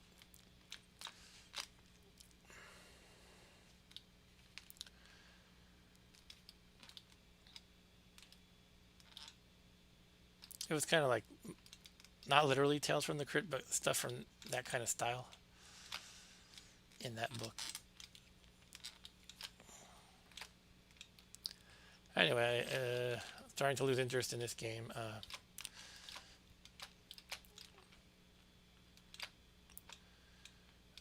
getting a good score, I guess. What is that red thing? Is it like an asteroid? Let's kill this guy. Oh, it got me. Check space scanner for reinforcements. What? Reinforcements have arrived. Play on. Okay, so my Next life. Where are your lives listed though? I don't know. Is it the stars at the bottom, or those are probably levels? What time are we at? 10 o'clock. All right. We're doing pretty well on time because I added 23 games to this list for today. That's more than I've ever done. Usually I do like maybe 15 to 18 ish.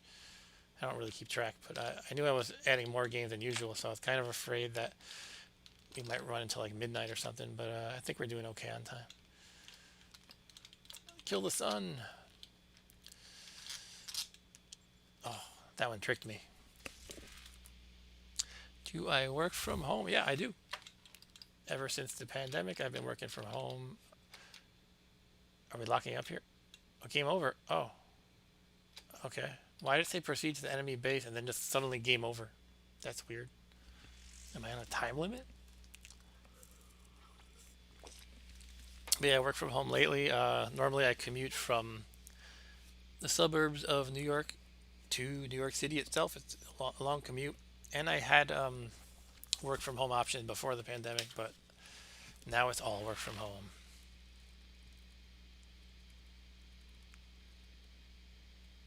Cool. Yeah, it's good to have that option.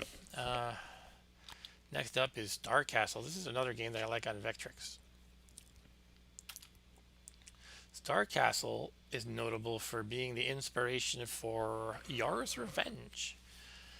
And I believe I read that it only inspired the game because when they were trying to create the port of this game for Atari 2600, they were not able to technically pull it off.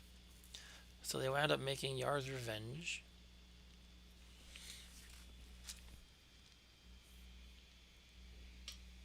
Alright, so here we go.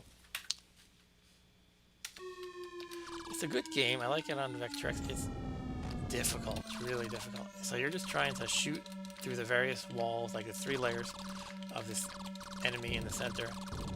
And stuff comes at you and tries to kill you. It never works if you stand there like how I was just doing. It just doesn't work out. So you have to keep moving. But it's tough. I don't know. I don't know how to explain it because it's tough. It does feel satisfying when you do manage to pull off the kill. If you do manage to kill the enemy. You can bounce off harmlessly, by the way, as you can see. On this version, I have trouble seeing my own bullets, unfortunately. But I think I should have died just then, but I didn't. Ah. I don't know why it's just kind of beeping in a monotone way. Could be an emulation issue.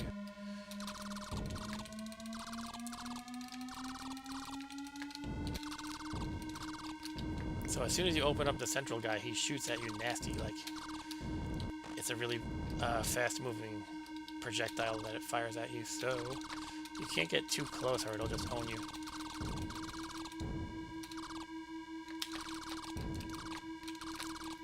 Blah, gotta get away. Oh, he has recharged some of his wall stuff. Yeah, I never figured out how to play this game too well, but it is a fun one to play on Vectrex. Here I'm kind of like, it's pretty good, but I can't see my shots barely, so it's like kind of hard to see where I'm aiming. Oops. Last ship.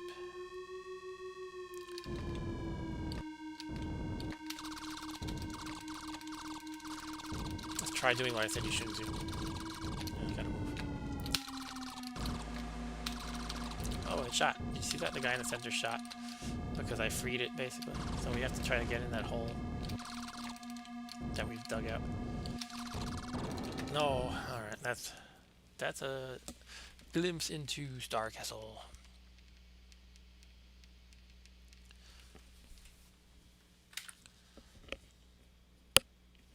By Cinematronics. Next up, this game has the honor of being the first game with synthesized voice. And again, we have a 1980 title game. Those guys were busy. I wonder what happened there. Did they, I don't know, I guess they just tried to get on the bandwagon of these arcade games starting to get really popular, and they just cranked them out, perhaps? Yeah, I was, yeah. When stuff started hitting the fan in New York, I worked from home for the whole week before my company kind of mandated it. So I was like, I'm not gonna fool around with this, and nobody cared, so that worked out, I guess. But yeah, it was pretty bad here, and then eventually it calmed down mostly. It's not gone all, it's not 100% gone, but it was really bad before. Anyway, here is what is it called, Stratovox. Stratovox, the first game with voice, synthesized voice.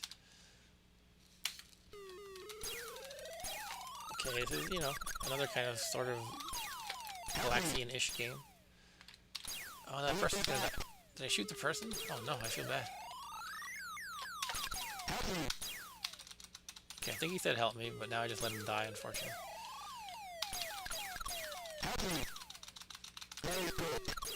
What did you say? Thank you, or did you say oh expletive?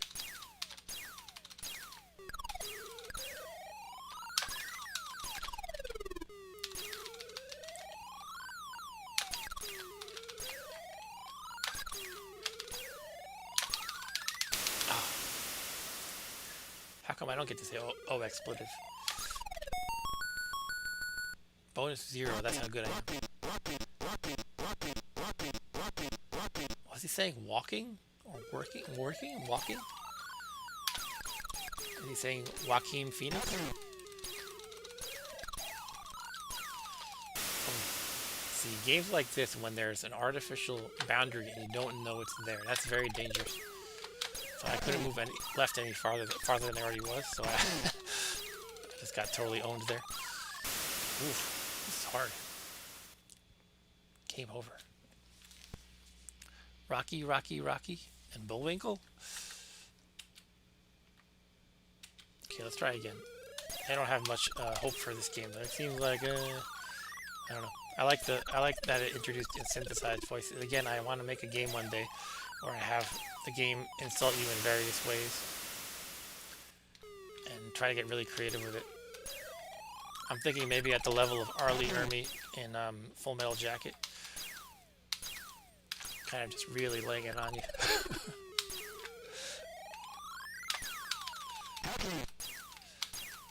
Oh man, I'm letting a lot of people die here. I didn't know they could stack expletives so high. That's what I want a game to say to me. Okay, we beat a level actually. Hooray. Oh, we beat one before too. I remember the Rocky. Okay. Rocky. Can we beat level 2 though is the question. I don't like in games like this when it comes down so low that it's just like you can't do anything but move away to the other edge. Like the opposite side away from him. Ugh. Maybe I'm just complaining. Alright, so that is Stratovox. What's it? Stratovox by Taito Corporation. Rocky, Rocky. Next up we have the hacked version of Missile Command known as Super Missile Attack. Again, this was sold by these hacker dudes. If that's what they're called. I think they were college students, and they made these PCBs you could plug into the original Missile Command and kind of make more money from it if you're the arcade manager guy, I guess. I don't know exactly what's different. I think they said they made it harder, and I'm going by what I heard in the High Score documentary. I've never played this one. I believe those guys were responsible for Ms. Pac-Man also, ultimately.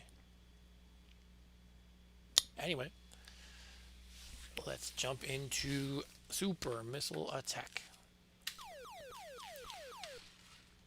Same premise, basically, apparently. We're trying to save our cities from being nuked into oblivion. How come I don't remember the dramatic ending when I died in Missile Command last time? There's usually like a whole, it's really big flashing. It looks like a nuke exploding and it's flashing and it says the end and it's almost like creepy. I don't think it said that last time when I played Missile Command. Could it be I was actually playing this by accident? It seems very similar so far, I don't know.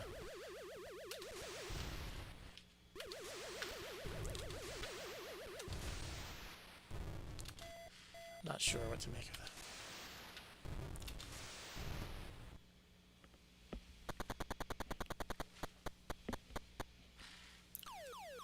Whoa, okay, this is different. At least it looks different.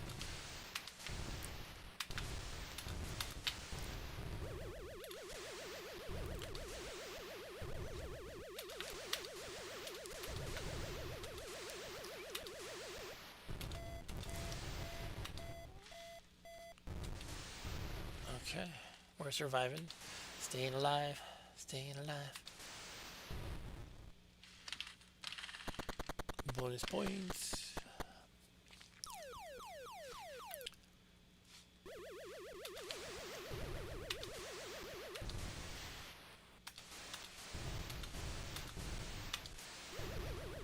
I wonder when the missiles split. They do split, it seems. So does that mean if you shoot them before they split, you kind of kill two birds with one stone? Because you kind of preempt the splitting by aborting it in the first place, if you will. Whoa.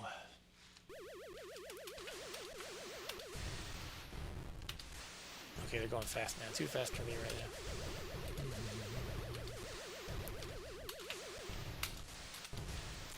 Jeez. Sometimes you start mashing the buttons in this game and the next thing you know, you're out of missiles.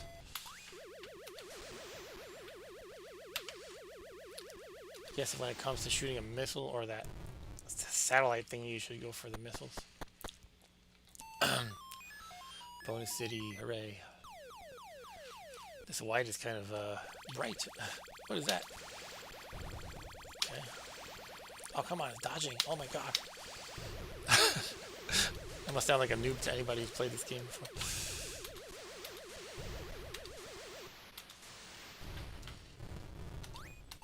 Oh man, all out. Oh my goodness. Oh. Wow. Challenging game. 4 times points apparently. Okay. I feel like I'm gonna die here. I don't see myself surviving this. What is this thing? UFO. I'm all out of missiles. Jeez. Well, I got hammered.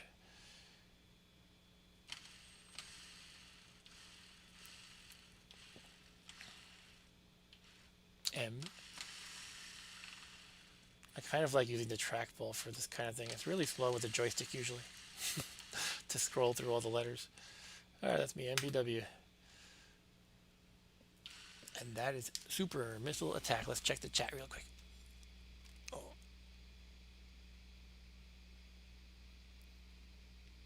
Media, okay.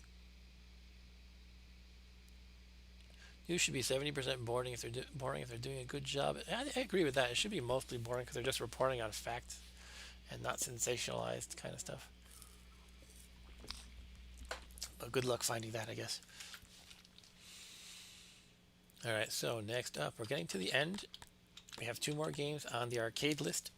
And then we're going to jump into the bonus game at the end. So we have Targ.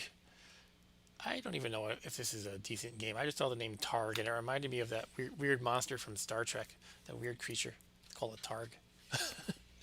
So I don't even know if this is worth playing. It's definitely not on the list that I was looking at on Wikipedia of notable games. It's just a game. So you're a car, and there's arrows, and you're like in a grid or something.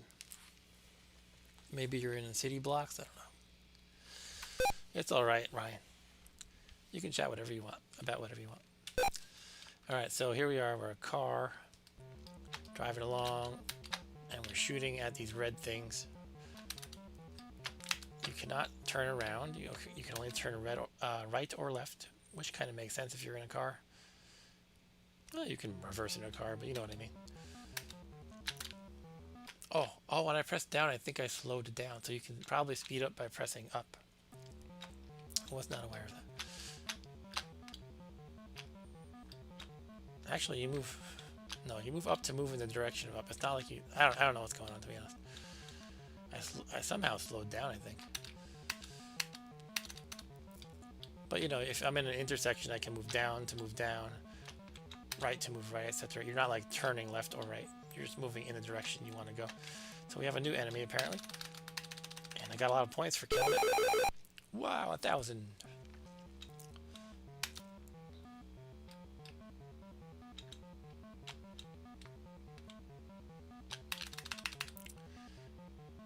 What do you think? Better than Pac-Man, guys?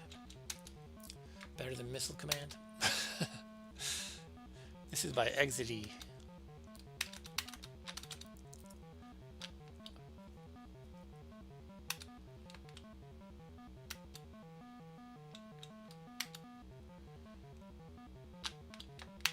Oh. I got outwitted there. End of game.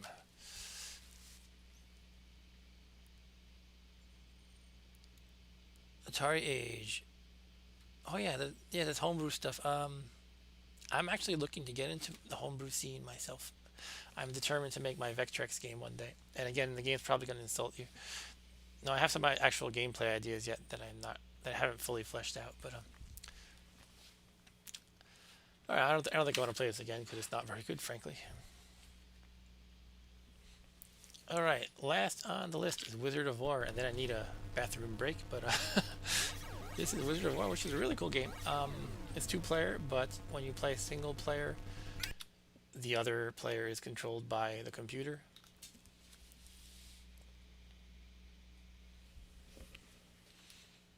All right, here we are. Wizard of War. I've played this on the stream before, back when I was just playing random games.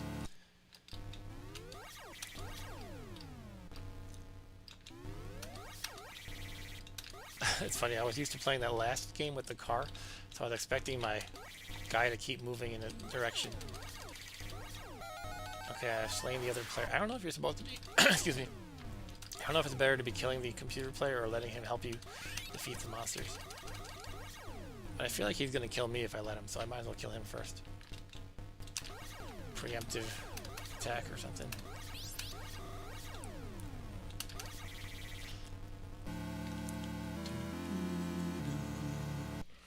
Yeah, this is a good game. I'm not that good at it, but I wouldn't mind playing this game repeatedly and trying to work up a good score. One interesting thing is some of these enemies are invisible, and you can see them on the radar at the bottom. So you have to kind of glance at the bottom. The other guy's getting all of them, jeez. But he just died, so ha. He's coming this way. No, he's going the other way, okay.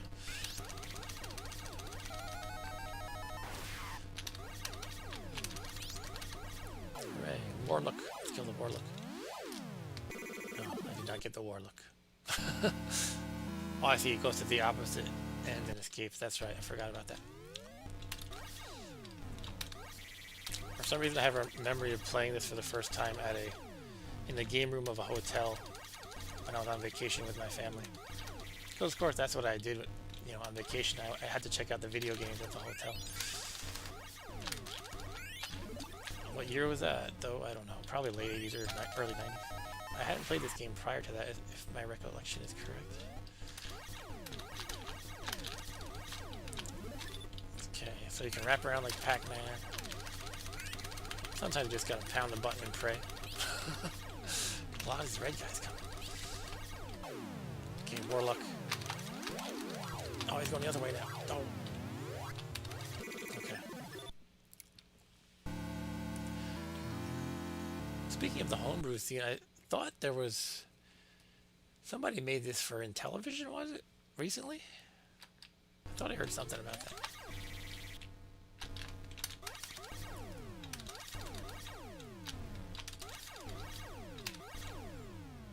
I'm kind of feeling like a cornered rat here. Okay, I'm out of it.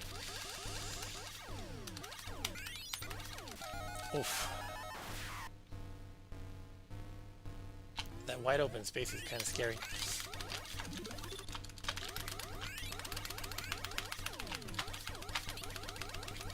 Mash buttons and pray. Oh, come on. Oh, I was trying to aim downward, but it did not work out. Oof. Let's kill him. Yeah, I got the Warlock that time. Whoa. Nice. Double score dungeon.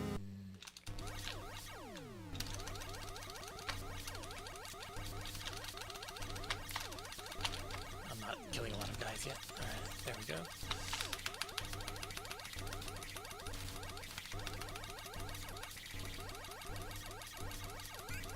I'm kind of just camping. Seems to be working for me.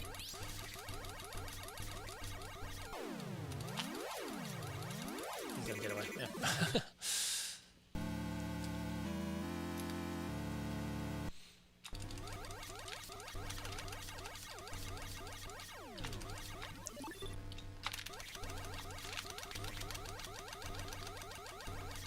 Oh. Okay, that's it for me. Alright, so that's the playlist. I'm going to take a quick break. I need to make a pit stop, fill up my water glass, and then we will move on to the wonderful home computer game that I'm going to surprise you with. So please give me about 2 minutes, and I'll be right back.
Oh, sorry about that. Okay, yeah, thanks for waiting, guys. Let's take a quick look. Camping is my daughter and his PUBG strategy. Works 90% of the time. Yeah, this game, I was just thinking while I was using the facilities, this game does kind of let you camp. What if it like gave you some kind of incentive to move, like you had an ammo limit and you had to walk elsewhere to pick up a gun? That reminded me of Night Stalker, actually. Anyway, whatever. It is what it is. It's still a great game. And let me just make sure I unmuted. Okay, I have unmuted. And yeah, so the final game of the evening is going to be. Oops, that's not how we do it. Not Pac-Man. It's going to be for the Atari 800. Although it was on multiple computers, I just happened to have Atari 800 already configured. And yeah, one of you guys guessed it. Was it you, Ryan? I'm gonna load up Zork, the original Zork. Here's the thing, though. As a heads up, I am bad at these text adventure games. And this particular game, I don't even have a history of playing. I have like loaded it up and poked around a little bit and kind of just got stuck quickly and gave up. So I'm expecting it to not go well. Um, yeah, this is. If you want to chime in and advise me, I'm all ears. Otherwise, you can just watch me fumble around and probably get eaten by a guru repeatedly. All I really know about this game is you're trying to collect some kind of treasures and put them in a trophy case, and that if you're wandering in the dark for too long, you get eaten alive by a creature called a Gru. I assume it's not Gru the Wanderer. I assume it's not Gru from Despicable Me. It's some other creature called a Gru. I guess I could imagine it's the creature, the character from Despicable Me, just for fun. Anyway, I have to change discs, virtual discs. This is the Atari 800 emulator I have. You have to, if a game tells you to flip, insert disc 2, you have to load up the disc image uh, using these menus, and it works pretty good. So I've put in disc 2, and here we are. It's very counterintuitive. That's not encouraging. All right. Yeah, I'm going to definitely keep an eye on chat, and you guys are welcome to advise me. Anyway, here we go. Zork 1. West of house. You are standing in an open field west of a white house. So I'm next to Trump, apparently. No, I'm just kidding. Let's not get political, by the way. We're west of a white house with a boarded front door. There is a small mailbox here. Okay. I have a vague memory here. I don't even know if I ever got past like this first scene or not. You get a virtual high five, man. If I had an emoji for that, maybe there is an emoji. Uh, I don't know how to use this thing in YouTube. Let's see. Hopefully, I don't spend too long trying to find the high five. Okay, we're gonna go with. Oh, that's not the one I want to go with. You get the head explode. That's our virtual high five with the head explode. All right, so we got a small mailbox west of a white house with a boarded front door. I'm gonna just open the mailbox or look mailbox. It'd help if I could spell, right? The sentence isn't one I can recognize. Oh, yeah, okay. Open mailbox. My typing is not quite registering how I'd like. Okay. I guess I'm going too fast. Open mailbox. Opening the small mailbox reveals a leaflet. Okay, let's get leaflet. Taken. Read leaflet. Welcome to Zork. Zork is a game of adventure, danger, and low cunning. In it, you will explore some of the most amazing territory ever seen by mortals. No computer should be without one. Cool. The trail is north. Okay, thanks for that tip. I'm going to keep exploring this area, though. Should I go in the house or just go north? Can I type look to see the area again? Yeah. All right, I'll head north like you're advising, Ryan. I feel like I should do something with the house, though, shouldn't I? Let's go east. Door is boarded and you can't remove the boards. Okay. Oh yeah, I guess I'll head north. North of house. You are facing the north side of a white house. There's no door here, and all the windows are boarded up. To the north, a narrow path winds through the trees. I was thinking of drawing a map. I actually have a notebook ready, but I don't know if that would just kind of be boring while I'm scrolling stuff down. So I'll just make a very rough map, though. We've got the house, the White House. You can't see this, unfortunately, because I'm drawing on paper. And we're north of it, and there is, what, a narrow path winds through the trees. I'm drawing some very attractive-looking trees. They look like lollipops. And we're going to go north, I guess. Forest path. This is a path winding through a dimly lit forest. The path heads north-south here. One particularly large tree with some low branches stands at the edge of the path. Okay, you know that's a special thing because it mentions it. Yeah, I'm glad you're not looking from the internet because that's kind of cheap. And I wanted to not look at any walkthroughs ahead of time. I'd rather just kind of wing it because that just ruins the fun, right? It would be fun to make a text game sometime. I just don't have any good ideas, and I'm not really a good writer per se. I'd probably be better at making an arcade style game than something like this. But anyway, let's look at the tree perhaps. Okay, do you actually have to say look at tree? I know this game was flaunting that you can write things closer to sentences. Like adventure games before this, it was always like 2 words maximum. But as you can see, the look tree didn't parse, but look at tree did. So we could climb the tree. Probably gonna die or something. Oh, here we go. You are about 10 feet above the ground, nestled among some large branches. The nearest branch above you is above your reach. Okay. Beside you on the branch is a small bird's nest. In the bird's nest is a large egg encrusted with precious jewels, apparently scavenged by a childless songbird. The egg is covered with fine gold inlay and ornamented in lapis lazuli and mother of pearl. Unlike most eggs, this one is hinged and closed with a delicate looking clasp. The egg appears extremely fragile. Okay. Should I just get it, or is that going to be bad? I guess I'll get it. Something in between the tree and the house. Okay, that's all right. If we don't get anything, if we don't, I'm expecting to do terrible, but let's just play around a little, have fun. Get egg. Taken. Look at egg.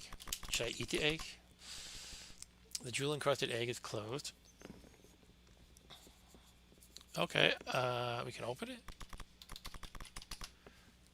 You have neither the tools nor the expertise. Okay, I need some kind of tool probably after this. Alright, so we can climb down perhaps.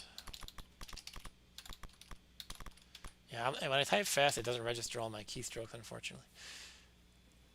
Okay, so we're back on the forest path. Sounds like a Fabergé egg. Yeah. I guess I'll continue north. You're in a clearing with a forest surrounding you on all sides. That's forest. A path leads south, so we're kind of in a dead end unless we go into the forest, I guess. On the ground is a pile of leaves. Okay. It's like, I'm just trying to imagine the situation in real life. You would not think twice about a pile of leaves in a clearing in the forest, but the fact that this game points it out makes you think it's suspicious. So, I don't know. Look at leaves.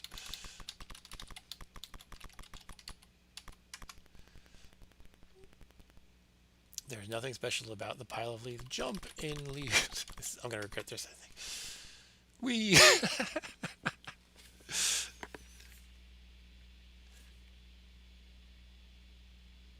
I'm sorry, I'm reading the chat, guys. Just catching up. Yeah, there's that game in Big in the intro. I heard it's a real game, but I don't know if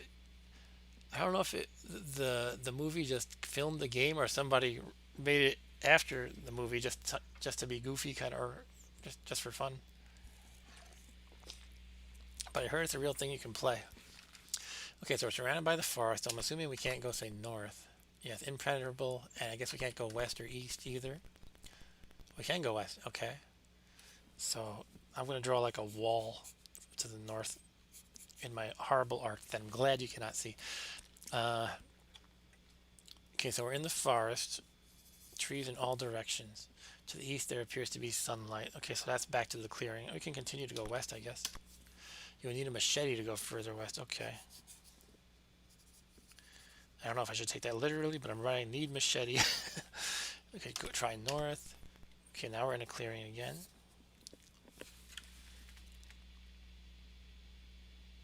Always full of animals.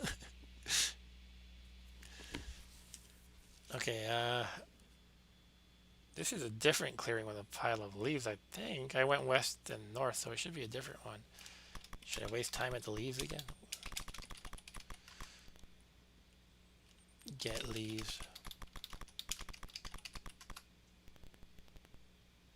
Ah, in disturbing the pile of leaves, a grating is revealed. Taken. So you were right. Was it Ryan?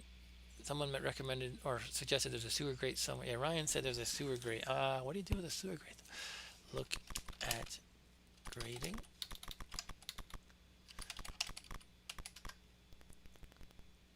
Grating is closed. Open grating. Grating is locked, of course. Do you have inventory in this game? Here we go. I have a pile of leaves. That's going to be worthwhile.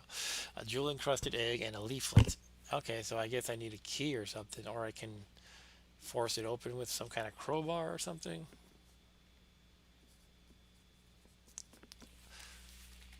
You need to find something at the house.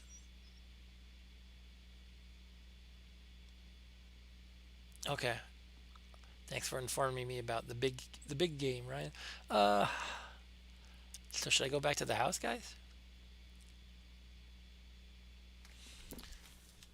I guess I'll head back to the house. So south, east, south again.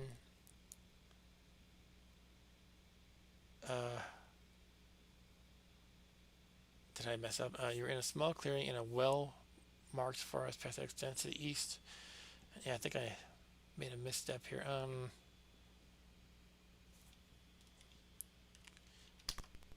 Here we go. We're behind the house. Okay.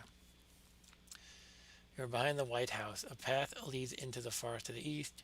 In one corner of the house, there is a small window which is slightly ajar.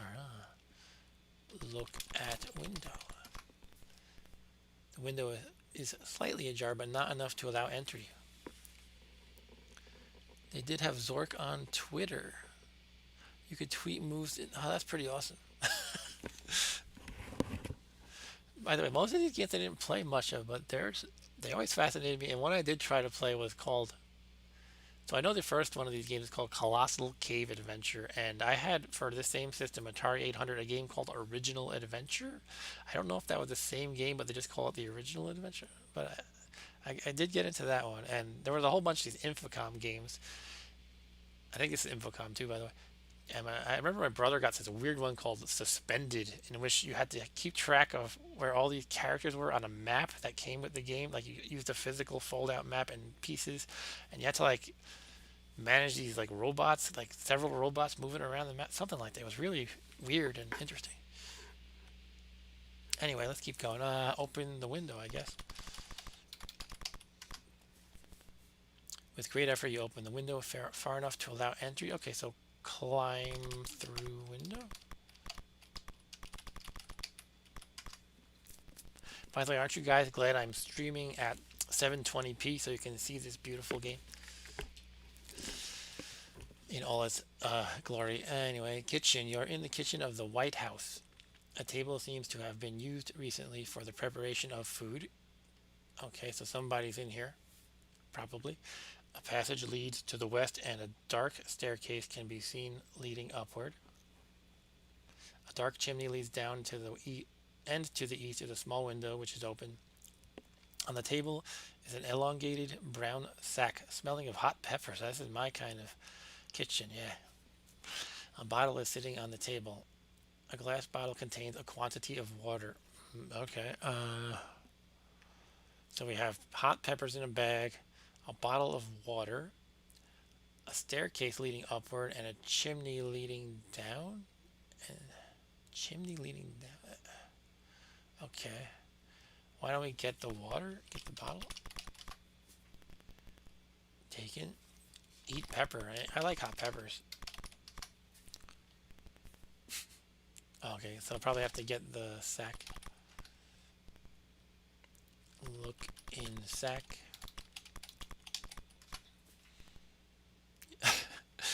Come on, I have to be that explicit. Open the sack.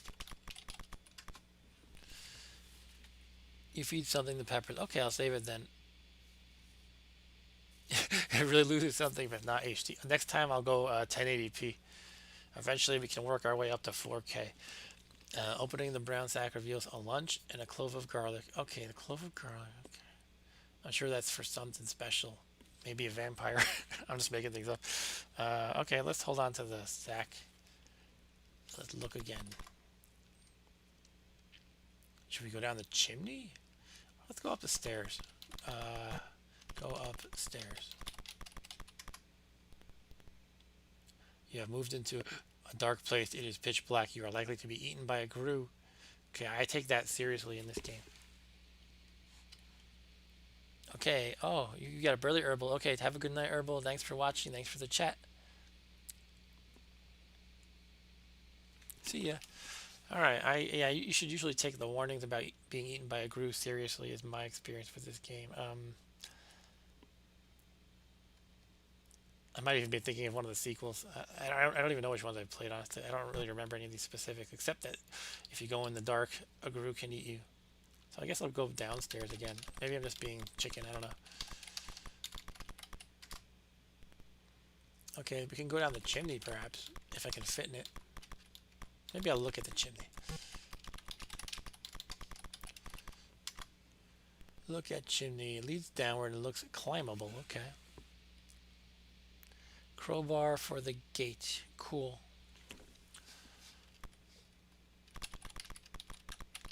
Climb down chimney. Only Santa Claus climbs down chimneys. Okay. It says it looks climbable. Do I have to be Santa Claus? Transform into Santa Claus. Okay. I didn't think that would work. Okay, I don't know. Jump? Probably die if I do this. Okay. Well, what do you think, guys? I can either go upstairs in the dark and get eaten by a group. Maybe it's a false warning. Or I can think of some way to get down the chimney, or just leave the house, I guess. Climb down. Going down is easy, and back up. That's hard. Okay, climb down. What do you want to climb down? Climb down the chimney. I already typed that exactly though, right? Did I type climb up before?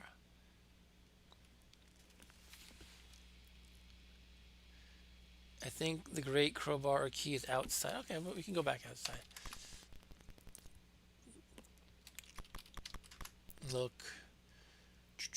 So we're behind the White House. Far to the east, in one corner of the house, there is a small window. Yeah, we know that. Let's go, I don't know, south and around. South of the house. This is where I started. No, I started west of the house. I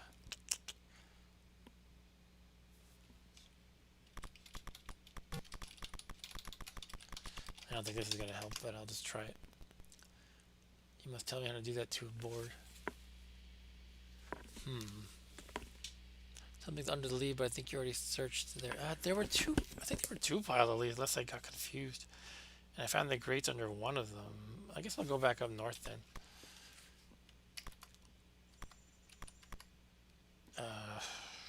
North.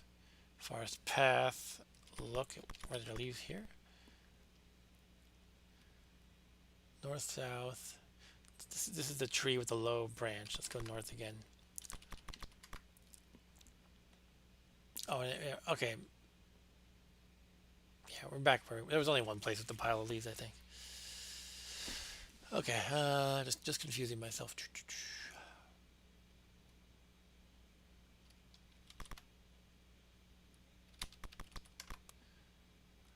Large trees all around. The forest thins out, revealing impassable mountains. I think I'm getting myself lost now. Impenetrable.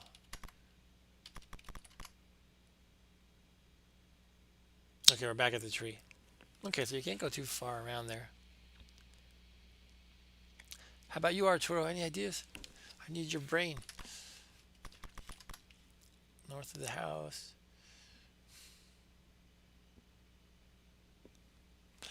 Should I just try upstairs even though it's dark? I don't know. Like in the house, I mean. Was there a front door?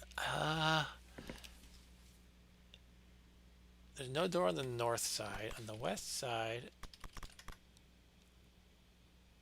it's a boarded up front door right here. So I think I need that crowbar or whatever. Open do. It's not going to work. Okay. What if I go west more? Forest. Okay, this is the same area. Okay. I don't know. I keep going to the same forest areas.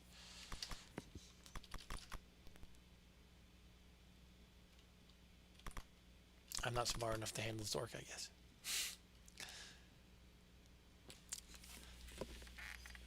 Must be. Alright, I'm gonna go back in the house, I suppose. I don't see what else I can do.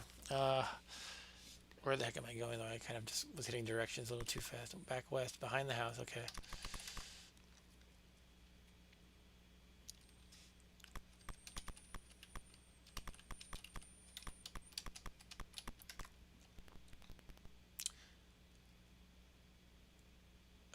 Enter house. Okay. Alright, so Passage west, dark staircase. Did we go west before in the house? Living room. Oh, we didn't go here before. You're in the living room. There is a doorway to the east, a wooden door with strange Gothic lettering to the west, which appears to be nailed shut. A trophy case. That's where you're supposed to bring all the treasure you find, basically. I'm going to draw a quick diagram of this house because I have a terrible memory and I get lost easily. So we have the window on the east side. And we have that first room with the stairs and the chimney. And then through this door, we have the living room. Okay, so I'm in the living room, and this has the trophy case. Alright, and a large oriental rug. Above the trophy case hangs an elvish sword of great antiquity. A battery-powered brass lantern is on in the trophy case. Get lantern sounds good, okay. I'm gonna kill this thing for the... I just can't handle my typing speed. Okay, we have a lantern. Should we get the sword? I can't resist a sword. A free sword? Thanks, Arturo. I'll get the sword. I have a vote for the sword. Your load is too heavy. Oh, really? Does that mean I have to drop stuff?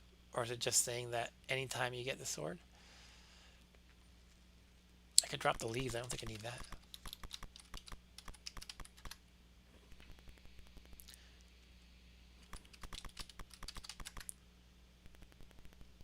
Hooray. Okay, I guess you have a limit of whatever.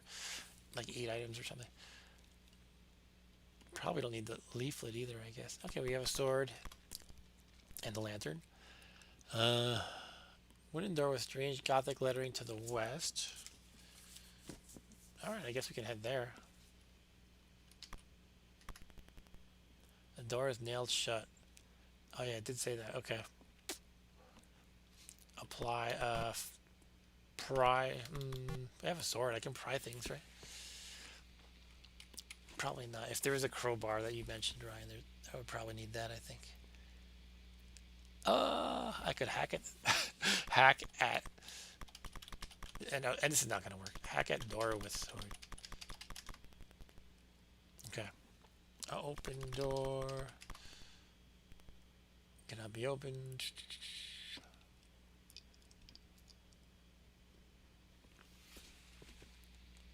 Yeah, it's okay if you're wrong. I appreciate all the comments. I'm not going to hold it against you if your like 30 plus year old memory is not 100% perfect. Anyway, what about the rug? Let's check out the rug. Lift rug. The rug is too heavy to lift, but in trying to take it, you have noticed an irregularity beneath it. Okay. Look under rug. Underneath the rug is a closed trap door. As you drop the corner of the rug, the trap door is once again concealed from view. Okay, roll up the rug maybe? With a great effort, the rug is moved to one side of the room, revealing the dusty cover of a closed trap door. Open trap door. The door reluctantly opens to reveal a rickety staircase descending into darkness. I'm gonna get eaten by a guru. I'm gonna get eaten by a guru.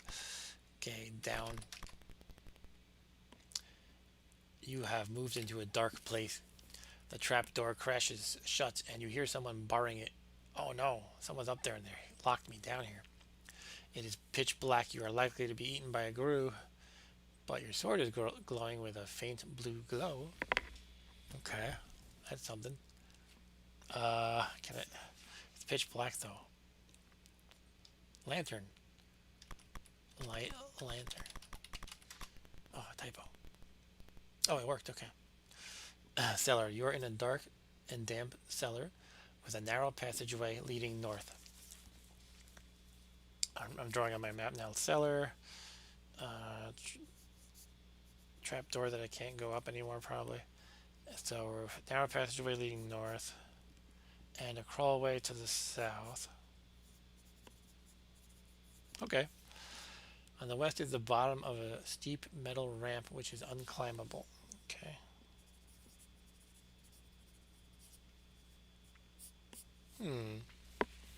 Let's check the chat. I think the egg does something in the cellar. Okay, that's interesting. For now, though, shall we just head north? Narrow passageway to the north. The troll room.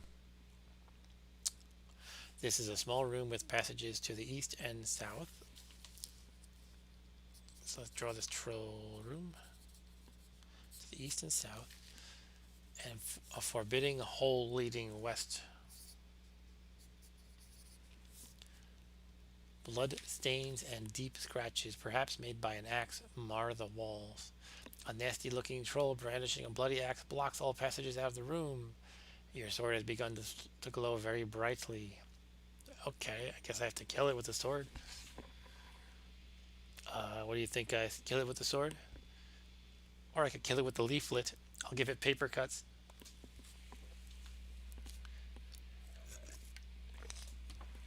I guess I'll attack it.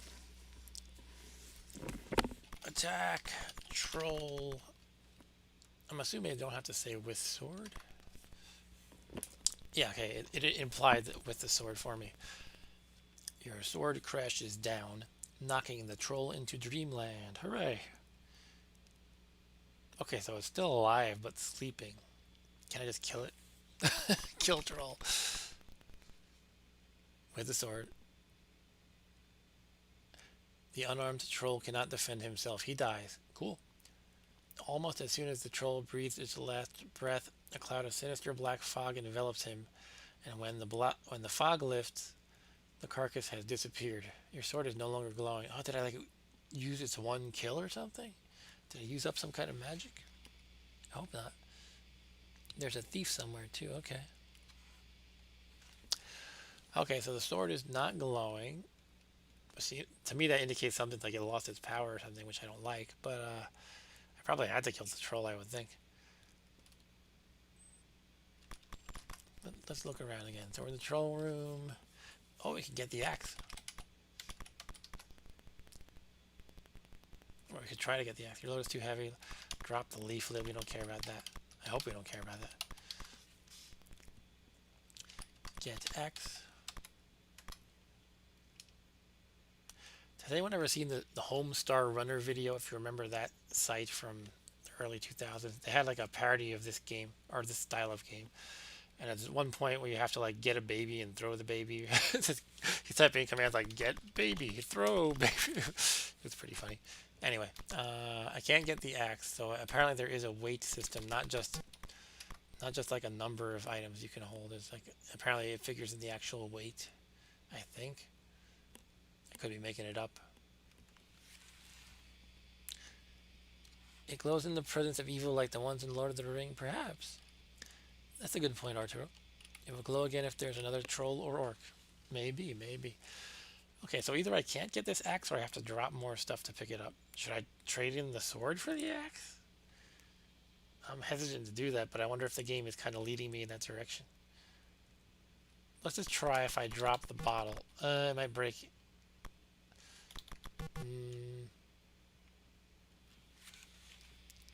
Alright, let's try dropping the sword and getting the axe.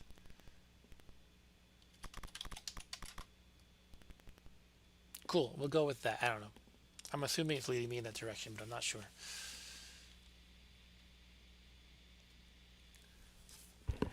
Okay, so we have a bloody axe. I could be very wrong here, but hey, whatever. No point in worrying about it. What the hell are we doing here? Passages to the east and south. I came from the south. And a forbidding hole in the west. Let's go east, I guess. East-west passage. There is a narrow east-west passage.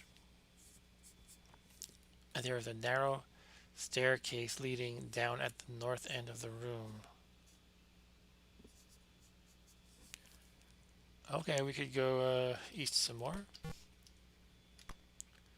Round room. This is a circular stone room with passages in all directions. Several of them have unfortunately been blocked by cave-ins.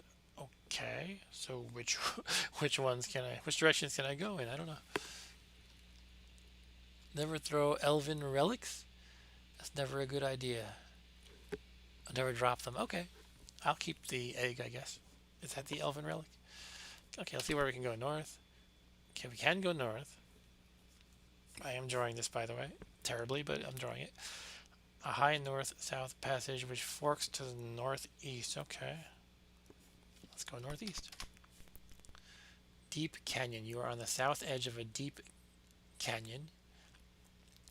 Passages lead off to the east, northwest, and southwest. So we can go east. I came from the southwest, but we can also go northwest and east. A stairway leads down. You can hear the sound of flowing water from below. Another staircase, huh? The sword was elven. The sword was an ancient. Oh, that's right. Yeah, but the sword lost its power, I think. So I'm thinking it's. I don't know. You can't really read too much in it when you like. We're just kind of guessing, you know. I could go back and try to get it. I wonder if I dropped more stuff, it would work. But I feel like everything I have now is kind of important. Like I'm sure I use the garlic for something. I don't know about the lunch. Maybe that too. Probably need the lantern or a guru will eat me. I'm not sure about the water. And I'm just gonna keep going. I don't know. Okay, you're right. It didn't. Okay. Should I go back and get the? Yeah, I don't know how we're in a deep can. You know, I'm not gonna worry about the sword. If I'm wrong, I'm wrong. So let's go to the east or northwest or down. Let's go east. Now we're at a dam. You are standing on the top of the flood control dam number 3. Okay. Flood control dam number 3, which was quite a tourist attraction in times far distant. There are paths to the north, south, and west. Whew, a lot of stuff to go. A lot of places. I didn't expect like a sprawling dungeon, really. I thought it would be like really simple, but that's fine though. That's cool. And a scrambled down. The sluice gates on the dam are closed. Behind the dam there can be seen a wide reservoir. Water is pouring over the top of the now abandoned dam. There's a control panel here on which a large metal bolt is mounted. Directly above the bolt is a small green plastic bubble. Small green plastic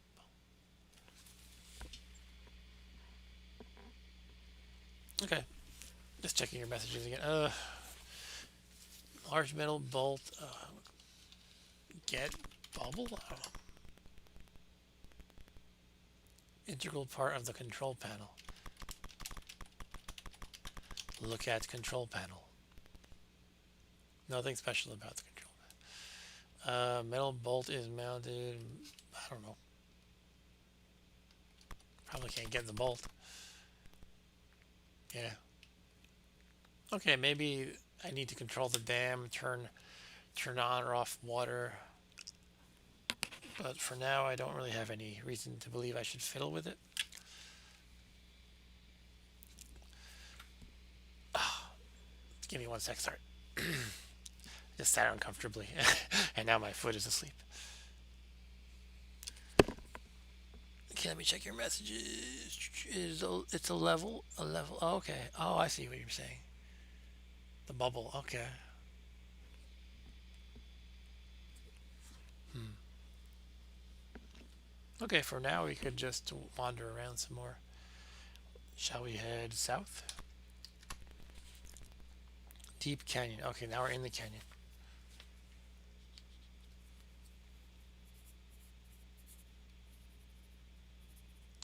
I'm drawing it on my map again. Okay, look. Oh, this is okay. Sometimes the geography is confusing. I wind up going. I went east from south. I was south edge of a deep canyon. Then I went east and found that flood-controlled dam number 3. Then I went south, and am I back in the same place? The deep south edge of the deep canyon. It looks like it. So that doesn't make sense to me geographically, but okay. Okay. I don't know. Let's head northwest. Reservoir South. You are in a long room on the south shore of a large lake. Okay, room south shore of a large lake. Here's the lake. I know you can't see what I'm drawing, so I don't know why I'm saying here's the lake. Far too deep and wide for crossing. There's a path. Oh, it's 11 o'clock. I should probably wrap this up. Should I do something crazy? Can I do something crazy before I go? Path along stream, east or west. A path leading into a canyon to the southeast. That's where I came from. Let's go southwest along the edge of a chasm. That should be fun. Type wind. Yeah, I get what you're saying. It does feel like it's kind of modern and like a medieval slash fantasy at the same time. Okay, we're going along the chasm. A chasm runs southwest to northeast, and the path follows it. Okay, you are on the south side of the chasm where a crack opens into a passage. Okay, can we go into crack? Wait, if I'm on the south side of the chasm, where a crack opens into a crack in the chasm? Let's go into the crack. Enter crack. Can't fit through the crack. Look in crack. Okay. I don't know. Win game. Oh, it didn't work. Naturally.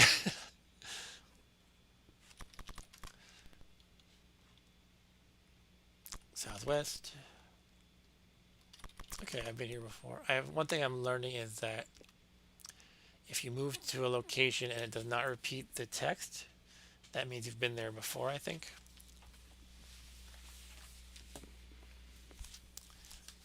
But let's see, check my map again.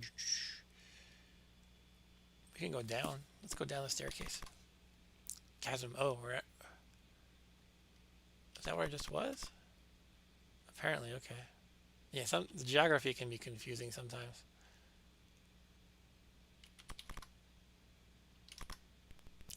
Back to the troll room. The sword is gone. Oh, look at that.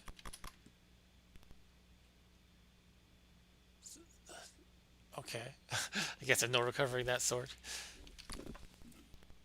Oh, now we're in the. Oh, hold up. This text. This is part of a maze of twisty little passages. All like, isn't that from that? Isn't that from the Colossal Cave Adventure?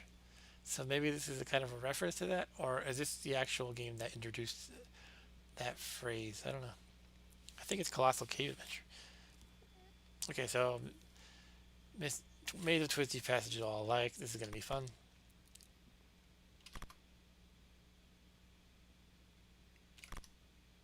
Wow, I entered and I went west then back east, and I'm in a completely different place it seems. So I don't think this is a very rational maze. You just kind of randomly do stuff. Kind of randomly takes you places, perhaps. Look in the dead end. Can you do like search? It's probably too vague. I don't know. Search walls.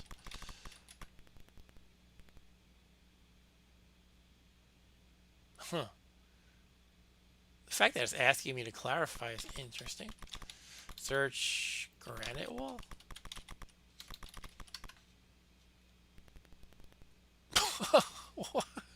Is that like a generic message it gives you? Which wall do you want to search? The granite wall or the surrounding wall? There is no granite wall.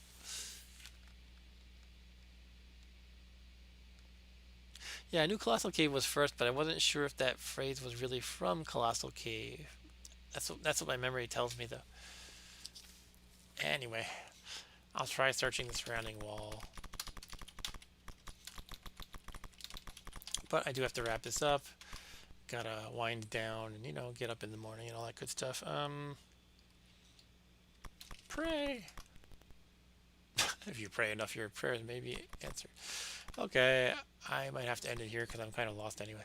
How about I commit seppuku? I don't know if I'm spelling that right. With X. Kill self. with the bloody axe. Uh-oh. Oh, it's gonna work. Oh, it worked. Kill self with the bloody axe. If you insist, poof, you're dead. You have died. Now let's take a look here. Well, you probably deserve another chance. I can't quite fix you up completely, but you can't have everything. That's funny. It took me back to the... Oh, I lost all my equipment. So it's like you might as well start over practically, I guess. All right, folks. I do have to wrap it up. So we went out with a bang. So that's more fun than going out with a whimper. And yeah, thanks for watching. And thanks, Ryan, for all your participation. That was fun. And nice to meet you, by the way. And Arturo, always glad to hang with you and whoever else is watching. And yeah, so I will do this again next week. I don't know what my theme for Monday MAME is going to be next Monday. I was talking with some friends at work, including Mr. Arturo here, and we were thinking about playing Metal Slug, the Neo Geo series. But I don't know. I don't know if we'll do that next week or sometime in the future. I'll have to figure it out. And otherwise, on Saturday night at 9 p.m. Eastern Time, I have my other stream. I do two a week, and that one is called Saturday Night Gaming for now. And I've been playing a ton of FTL on that stream, and as well as other games. Last week it was FTL Captain's Edition plus NetHack, the classic roguelike NetHack. I'm probably going to continue the NetHack game and maybe throw in a new game into that mix. Usually I play two games a night on Saturday nights. But yeah, that's all I've got here. I'll be the usual kind of typical YouTuber who begs you to like and subscribe. Really, I like to have subscribers mostly because I want people to be notified when I stream, and then you can join in the fun. I don't really care about monetizing. I don't think I'm going to do that ever. But maybe if I somehow get 5,000 subscribers tomorrow, I might change my mind. Anyway, that's about it though. So yeah, hope to see you guys around again. Thanks for watching and take care. Bye.